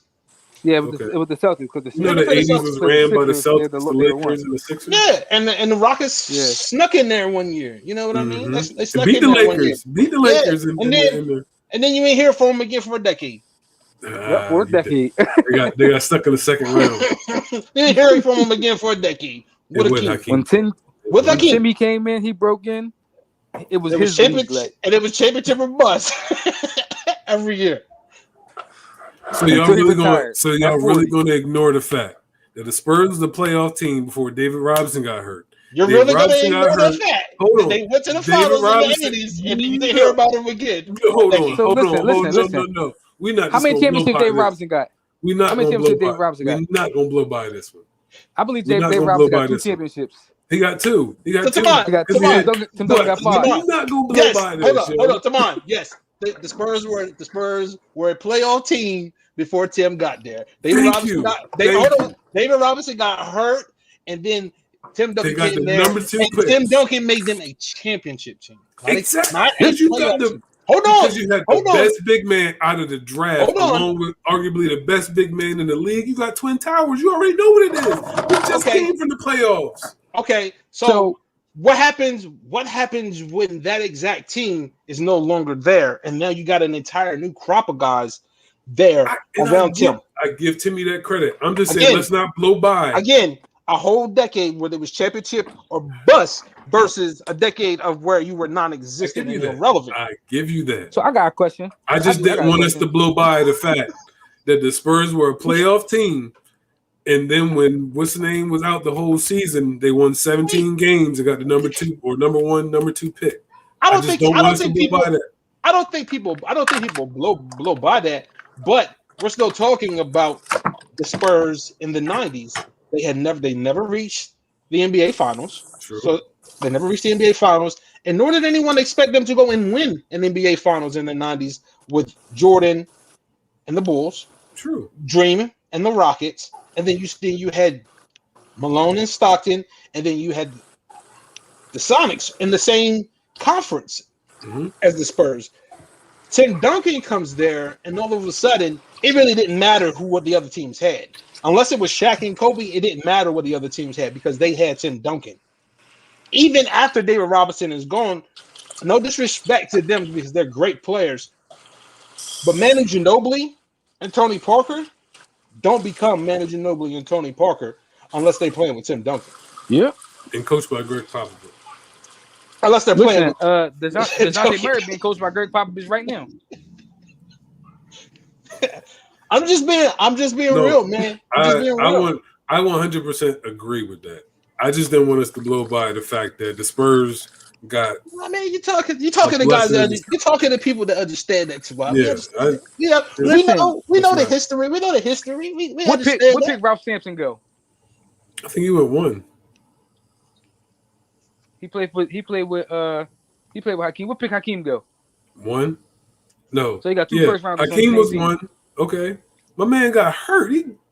He had a career-ending injury. You talking about Ralph? I'm just saying, like because his second year in the league, they went to the finals, and then they went to the finals. Getting hurt. They didn't win it. Tim Duncan's second year in the league, they went to the finals and they won. Okay, you got that. I'm just skill for skill, check for check. I'm picking Hakeem. Because you're trying to win a one-on-one game. I understand the game on the line. But if we're playing real basketball, we playing real basketball. Just 5 on 5. You got Hakeem right here, and you got Timmy right here. Come on, Dream, let's rock. Well, you're gonna lose. I mean, listen, after we beat you, I'll be hoisting the championship at the end. I'll be hoisting the title at the end. After we beat you, we hope you learn from that, okay? So next time you'll pick Tim, all right? I mean, y'all got the same name. Like you still picking against him. Hey, I have nothing against Timmy whatsoever. Is it because he's named after your dad? No, I love my father. I didn't say you didn't. No, it ain't that. That's not what I was insinuating. I'm just saying that maybe it was a little bit of like, I ain't rooting for him. He got the same name as my daddy. I haven't seen a big like that. I agree. And I get it. Again, so that's why he's my go big man. But unfortunately, there's a couple of guys that I'm probably gonna pick. At least for him if we're trying to win the championship. Hey, his record is 2-1 in the finals. Is that better than 5-2? Is it 5-1 or 5-2? Man, I don't care. I don't care if it was 5-3. 2 is not greater than 5. I'm still picking Hakeem. And listen, and I'm gonna say this. I'll say this: Hakeem won his championships when Jordan retired. Tim Duncan was winning his championships, and everybody was getting work. What you mean? Like Shaq was there, like Dirk was there, KG was there. Shaq won 3. Well, during that Spurs run, he did. Shaq won 3, but was Shaq still not his prime when Tim Duncan was? Was Shaq still not his prime when Tim Duncan was winning championships? Which one? The first one? Any of them? The second one? Any of them? 2003. 03. Was Shaq not in his prime? 03. Yeah. Man, he 99. Was Shaq not in his prime? You said 99? Yep. Yeah. Where was Shaq at? Was Shaq in the Shaq was LA. He was with the Lakers. He was with the Lakers at 99. 05. 05 was LeBron not in his prime. Slope now. Hold on. Now 05, I give you this is where I start to get off the Tim Duncan bandwagon. His first 3. Okay. His first 3 was a factor. Because Tim started taking advantage of the league in transition. The Spurs took advantage of the league in transition, and and rightfully so. They took advantage of the league in transition. Because think about it, there really wasn't no good teams, not no legitimate good teams between 05 and 07.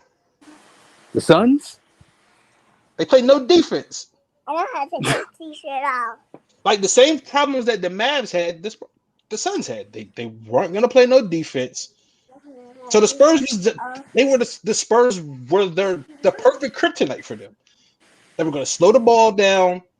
They were going to play defense. They were the perfect kryptonite. If the Suns and the Mavericks could avoid the Spurs, they might have won a championship. They might have won a championship within that same time. But that was the perfect storm for them. That was. And the Spurs took full advantage of it. Let's be real. They were the best team. For probably so what you're saying is Tim Duncan was the Michael Jordan of that era. Absolutely, Tim Duncan and the Spurs had no they had no true competition. As I'm talking about, as a cohesive team with a great coach. They had been together. They had been together for a while. All the other teams were trying to put things together. Let's trade and go get this guy. Let's trade and go get this guy. And the Spurs was like, no, let's draft and let's just make sure that these guys is ready. We might bring in a veteran like Mike Finley to help us out. But for the most part, it was them. They had no true competition between 05 and 07. 08, for me, people always talk about the Celtics getting together to beat the Bron and the Cavs. For me, the Celtics got together to beat the Spurs. They needed to beat Tim Duncan. That's why you needed KG. KG couldn't get past Tim Duncan. You needed to go get him. Yep. You were trying to beat Tim Duncan. You weren't trying to beat LeBron. Why am I trying to beat a guy that ain't won nothing yet? LeBron ain't did nothing. Why are we getting together to beat a guy that ain't won nothing yet? LeBron just got swept in the finals the year before, and now we're getting together to try to beat him. No, I'm trying to beat the team that just won 2 of the last 3 championships. People always just skate by the Spurs and their dominance. They just scoff at it. I acknowledge it. Like weird. It's weird just because they didn't win back to back. That's the only reason, because they didn't win back to back. They didn't go on that 3-peat. But you're talking about 05 dominant. They was in the running 06, every year. 06, right? It was the Spurs avoided them. I mean, the Mavs avoided them. And then 07, you didn't. Sorry. You didn't avoid them. And they think about it. The Spurs, that people just gloss over that year because they swept the Cavs. But if they had beaten the Pistons, people would have still scoffed over it because nobody respected the Pistons, even though they had went to like five straight Eastern Conference, 6 straight. And they played against the Spurs and won those. You know what I mean? And they people always just poo-poo over what the Spurs did and what they accomplished, man, over that time frame, just because they couldn't win back to back, man. But they couldn't come out and openly say it because you didn't want to sound like you were scared of a team that's just fundamentally sound. Like, who want to be scared of that? Nobody wants to admit that they're openly scared of Tim Duncan bank shots. Who wants to openly admit that? You're scared of Tony Parker, who barely go between his legs. All they really do is just cross river. Manu Ginobili, nothing really fancy about him. Everybody's just methodical in what they do. Nobody wants to openly admit that they were scared of that. Job. Exactly. You know what I mean? Like you said, just like the Patriots. Like outside of the one time they went undefeated and didn't win the Super Bowl, I don't think anybody really feared the Patriots. For what? You said outside of that? Outside of that 1 year, because Randy Moss was on another stratosphere. Outside of that, nobody. In the playoffs, I think so. Deion Branch? Really? Yeah. Come on, man. Julian Edelman? I still will stand by. Are you serious? Nobody's scared. Nobody's going to openly admit that they are afraid of them. But the results are the results when you get out there on the field or the court and you get smoked. You were scared. You were a little timid. You were a little timid. And that's how it was. That's how I always felt about Tim Duncan, man, and the Spurs, man. Like, you were not going to openly admit that you're afraid of them. But in the back of your head, you don't want no problems. My question would be this, right? When did Tom become the GOAT? Did he become the GOAT when he won his 3rd ring, 4th ring? Probably when he passed Joe Montana. Because again, when you said skill, you saying check for check. He did that. You taking Kareem. I mean, you taking Hakeem. No, Hakeem. You taking Hakeem. But even when Tom won like 3, Peyton was still the better quarterback. Mm-hmm. He became a GOAT when he won his championships. Mm-hmm. So you got to factor in that. Like, I get it. Timmy got 5. Hakeem got 2. Man, he became the GOAT when he won his 5th championship at the big man. I mean, because if we talking like that, Bill Russell, well, we're not gonna go there. Well, yeah. Listen, that's not my era, though. I mean, so I'm gonna be honest with you. So I don't like to put championships as the be all end all. Put it on the resume. It's got to be a part of the resume. Mm-hmm. But for me, it's not the be all end all. Especially, it's a team sport. It is. You feel me? It's a Yeah. team sport. Think about Tom Brady is. Let's be honest. Let's be real with ourselves. Tom Brady is a helmet catch. Eli Manning, perfect pass to Mario Manningham up the sideline, and a Philly special away from being undefeated in the Super Bowl. Yeah. Like, let's be real. Like, let's be real. That's But he it. also, That's it. but he's also a dumb play call from Pete Carroll, mental lapse from Dan Quinn away So the from mental lapse. losing 2 more championships. Exactly. That's my point. Anything can happen in those games that's really out of your control. So I don't. So that's why I can't. That's why I can't put championships as the be all. It's not the end all all. be all, but when you You know what I mean? But it's judging got to be. greats, It's got to be a part of the equation. That's why you got to people be bring it everything. up. It has to be a part of the equation. Like, but you can't be the be all end all because football. Tom Brady's never. Well, he made some, but he hasn't made many tackles in his career because he don't play defense. Yep. He has no control over that side of the ball. No control over the outcome of anything that happens on that side of the ball. So, for me, it's not to be all end all, but you have to factor it in. Tom Brady, for me, he became the GOAT after it's weird, but it was after he lost the second championship to the Giants. Why? Because I thought to myself, again, that's what it takes to beat him. Like you need miracles. Oh, the Eli. Yeah, like you need miracles to beat this guy in the Super Bowl. Like you needed a helmet catch the first time, and now Eli Manning could go out and do that 1,000 times, try to hit that pass. Yeah, that to Mario Manning Manningham up the sideline, bro. I guarantee he might do it. He might do it twice. That ball couldn't be put anywhere else. So for me, that's when he became the GOAT for me. Like for me, Montana. Don't do it. What? Don't do what? Don't do it. Don't do what? Don't do it. Joe Cool, don't disrespect my guy. I'm not gonna disrespect Joe Cool. But it don't hurt to have the GOAT receiver. It's the fish. Nah, it really don't. It really don't. It don't hurt to have the GOAT receiver for maturity of Super Bowls. It don't hurt. It don't hurt. You know what I'm saying?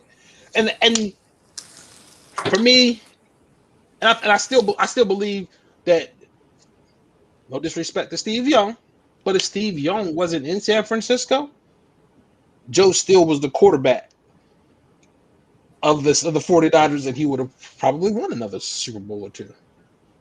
You know what I'm saying? But he was still playing in Kansas City. He was still doing his thing. So James, if he made Rice, so I guess Rice made Young then, right? I guess Rice made Young. Nah. Right? Because he was still there. He was still there being Jerry afterwards. And then I guess he made Rich Gannon MVP too, right? Right? So I don't know. Hold on. So which one is it? Which one is it, James? I thought it was Rice made Montana. But I think Joe Cool is. He said they made each other. Yeah, they definitely made each other. I'll give you that one. I'll give you but that one. Joe Cool was just Joe Cool, man. Like Joe Montana really in big moments, I don't know if there's too many quarterbacks you'll take over. Because in big moments he maybe not too many. But I take a few. Like I said, not too many. You're not gonna name more than 4. More than how many? 4. 4. I ain't fooling with y'all tonight, man. I'm not fooling with y'all tonight. So you know I'm picking Tom B. You know I'm picking Peyton. Peyton? No way. You're Yeah, I'm taking picking Peyton Peyton. Yeah, I'm picking Peyton. before Joe? Yep, picking Peyton. No. Well, like I Yep, said, picking. I didn't. I knew you would. I knew I wouldn't agree with 4, and we already there after 2. Listen, I'm picking Peyton, and I know people say Peyton got 2. Yeah, I mean he had all these offense, but listen, the difference between Joe Cool and Tom B's teams is they had complete teams. That's why they have their championships because they didn't just win it on the offensive end. They had complete teams. So that's why I would take like just quarterback wise, I would take Tom B. I would take Peyton. I probably would take AR 12. But that's probably about it. I'm only taking one guy potentially before Montana, and that's touchdown Tom. That's 12. That's 12. That's it. That's 12. That's it. And I like John Elway. I like Dan Marino. I think they're phenomenal under pressure. I think they're phenomenal in big moments. But 16 and 12 is different. And I don't trust Aaron Rodgers no more. Listen, bro. Oh, y'all about to open up a whole can of worms, man. I don't trust my man either. I don't trust him either.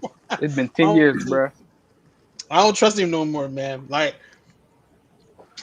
I just who was it? Cheeseman that shared that in the start cut, the start bench cut.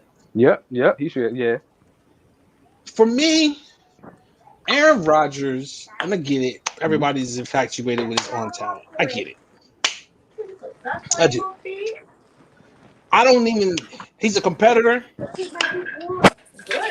but I don't think he has heart.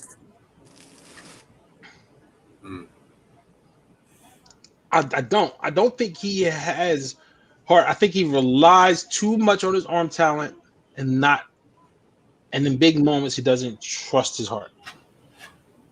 And I don't think he's in big moments. And I don't think he's willing to sacrifice it and put it all on the line. I will compare levels, right? Go ahead. I will compare like to me, Brady in this era is Joe Montana in that era. Dan Marino in that era would be not Tom Brady, Aaron Rodgers in this era. That's my take on it.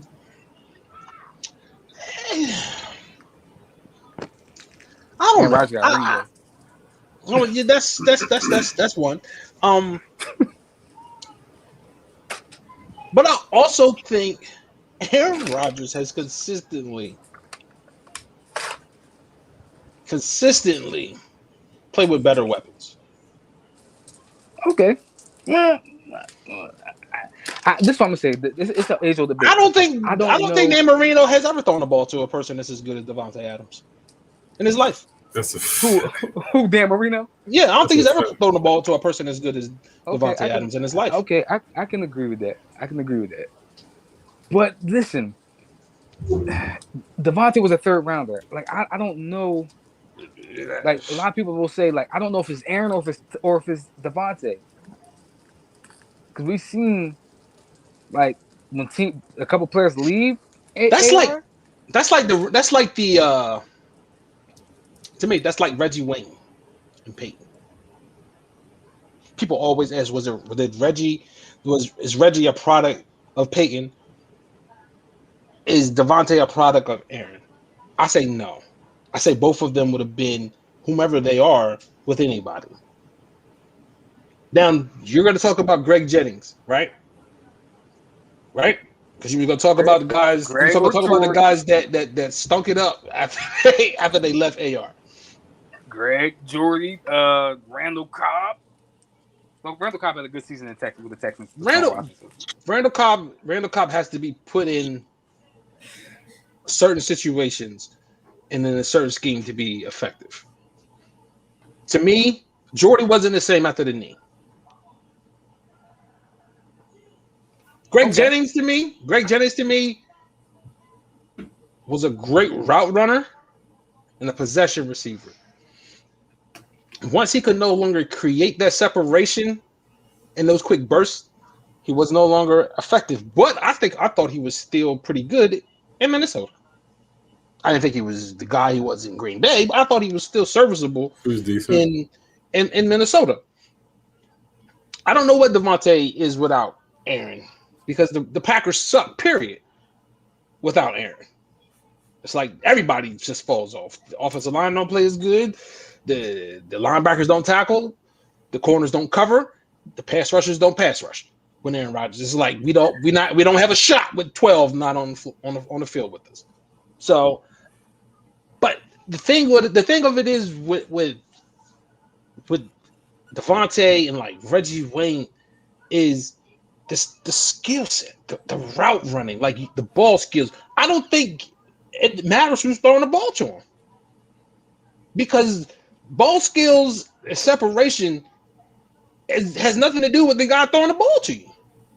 If you can get that consistently, it don't matter who throwing the ball to you. And I think Reggie Wayne and Devontae both can create separation and run crisp routes and then run the entire route tree with or without the quarterbacks that they played with. And I can agree to an extent, because I remember when Aaron missed like a lot of the season, and I think Devontae still had like 10 touchdowns, 1,000 yards, something like that. And being it, even though Payne was gone, he still did his thing with Andrew Luck. I know it's Andrew Luck, but he still put up numbers with Andrew. Yeah. Oh, James said. Wow. See, in the spoken like a true Giants fan. Spoken like a true Giants fan. Like that's in bigger moments, Eli or Aaron, man, that's a tough one. This is the scariest and the weirdest question. Ain't tough. Eli got 2 championships, and one of them he beat Aaron Rodgers to get. He did? Yeah, and it's 08, I think it's 08 championship. Nah, he beat. I thought that was Favre. No, that was Favre. I think 2011. I think he might have with the Green Bay. He went through. 2011. Yeah, because I remember Plaxico was talking about rubbing himself down and all that Vaseline on that podcast. Yeah, it was. That's what it was. It was 2011. Yeah, because it was that. I think it was him and somebody else was on a podcast talking about rubbing themselves down in Vaseline because it's supposed to help insulate you or whatever. But yeah, I don't know. And Eli has 2 of the greatest runs in NFL playoff history. Yeah. You know, that's his career. Yep. Those 2 playoff runs is the reason why, and his last name is the reason why he's in the Hall of Fame. Well, Aaron Rodgers has been to, I think, 5 NFC Championship games. He won 1, and I think 2 or 3 of them things he was a 1 or 2 seed. Most of them been home. Ugh. I don't know, man. This might be. Oh my gosh! I can't believe I'm getting ready to say this. And bigger moments, give me Eli. And bigger moments. Listen, I ain't saying his career. I'm saying if I need a game. Okay, so my final thought. Are you gonna wrap it up? Skill for skill, check for check. You still on that? You still on that, right? I'm picking Hakeem. And skill for skill, check for check, I'm picking Aaron over Eli. But in bigger moments, I pick. It's don't that feel weird? It feels so weird to say, like, I'm picking Eli over Aaron. But in the bigger moments, yeah, give me Eli. The moment, man. Yeah, sorry, AR12. You got a chance to redeem yourself, right? You got a chance to redeem yourself. You don't. Let's not pick this year to redeem yourself. But since you want to match up with us, let's not pick this year. Yeah, let's stay true to form, Aaron. Let's stay true to form. Hey, at least he's consistent. If nothing else, right? I'd be rooting for him, man. But this the way the chips fall, or fell, I'm not rooting for you this season, good brother. Man. Unless you get past us, then I'll rock with the Packers. But all right, good All right, folks. let's I go got to ahead. go. All right, let's Oh. go ahead. Let's do our final thoughts. You can do your final thoughts about it since you brought it up. My final thought is that like we said the last time, NFL is up in the air. Really, whoever's in the playoffs right now could actually make a run to the Super Bowl. There's no really dominant team. And when it comes to the NBA, I got a new favorite player. Oh, really? John Morant. Okay. Not a bad one at all. Yeah, I think that's my new favorite player now. AD, I thought was going. Yeah, needless to say, so I had to pick another one. I had to go searching, but Ja's that one. So I'm gonna ride with him. I'm not a Grizzlies fan. I'm never going to be a Grizzlies fan. I am going to stick with players, and that's my guy right now. So Ja Pick Morant. a team, man. Pick a team. Nah, I ain't picking with no team. I stay Pick with a the team. 49ers. The 49ers is where my loyalty lands. Pick a team. Not in the NBA though. Final Dom. thought. Steph will catch LeBron on the Mount Rushmore. Hold on. So you say Steph will replace LeBron? Steph will replace. Oh, Nah. Oh! Nah. All right. You said catch. Nah. You said catch. It's only four people Yeah, on the I know. Mount Rushmore. I know. Okay, so I'll say he's this. gotta take somebody off if he's gonna get on there. It's not gonna be LeBron. It's not gonna be LeBron, but Steph will be on the Mount Rushmore. Final thought. That's another episode, man. Who's Steph I know taking it's another off? show. Who's Steph taking off the Mount Rushmore? I need to know that. Depends All on right. who you have on the Mount Rushmore. We got to figure out who's gonna be on the Mount Rushmore. So No, everybody's Mount Rushmore is gonna be different. it's gonna be different. No matter, I'm gonna say this. No I think two people will be on everybody's, Yeah. and then Jordan and Bron. Mm-hmm. No, I think Jordan and Kareem, because Okay. LeBron, the hate for LeBron is real, man. The hate for LeBron is real, and I think it'll be just the opposite. I think for the Jordan fans, for the Jordan haters, Jordan won't be on there. But for the most part, I think most people will have Jordan and Kareem on the Mount Rushmore. I know Steph gonna catch LeBron in championships. He gonna surpass him in championships. I say that. He's not that far away now. Isn't he halfway? He's more than halfway there now, right? Got 3. Yep. Yeah, 5. All right, my final thought. And Bron My got 4. final thought- One has an asterisk. The bubble one has an he's got asterisk. 5. It's a ring, man. They can put all the. No, he only got 4. He got 5? He only got 4.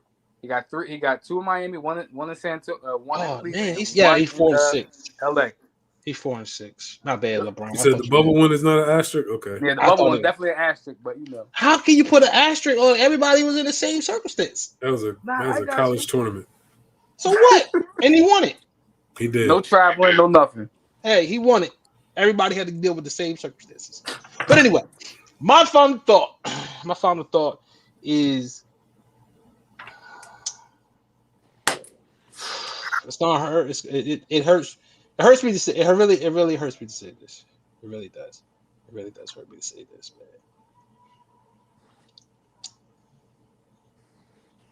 But I really believe that black coaches in the NFL just start your own union or something. Like figure out something. Like figure out something or move on. Where they gonna Move move on to? Move on. I don't know. Because at this point, I feel like nothing's gonna happen. Those white owners are stuck in their ways, and you're gonna have to hope that their kids' mentality has changed. But I don't really think it's gonna change. We're going backwards with a rule in place that says you have to interview, and the rule seems to have made it worse. I'm still trying to figure out why Jim Caldwell got fired from Detroit, but that's neither here nor there. Anyway, but again, either come together and figure out how you can fight them as one, or move on and don't offer your services to those people who obviously view you in a certain way that you can't be a leader for them. You can be a subordinate, but you can't be a leader for them. That's the message that they have sent at this point. And there's other professions within the coaching of football that you could get into, and the thing about it is it's not just at that level. Yeah, and people address it at that level mm-hmm. because that's the biggest, the highest level. But it's an issue at the collegiate level, and it's an issue at the high school. I wish the best for Hugh Jackson at Grambling State as well. You know what I mean? So come get together, man, and fight that thing, or no longer give your services and your time to these people who do not view you as an equal to your white counterparts. That's just my opinion. They just fired 2 black coaches, and they both did all right, depending on the circumstance. And they got my man in Houston overachieved.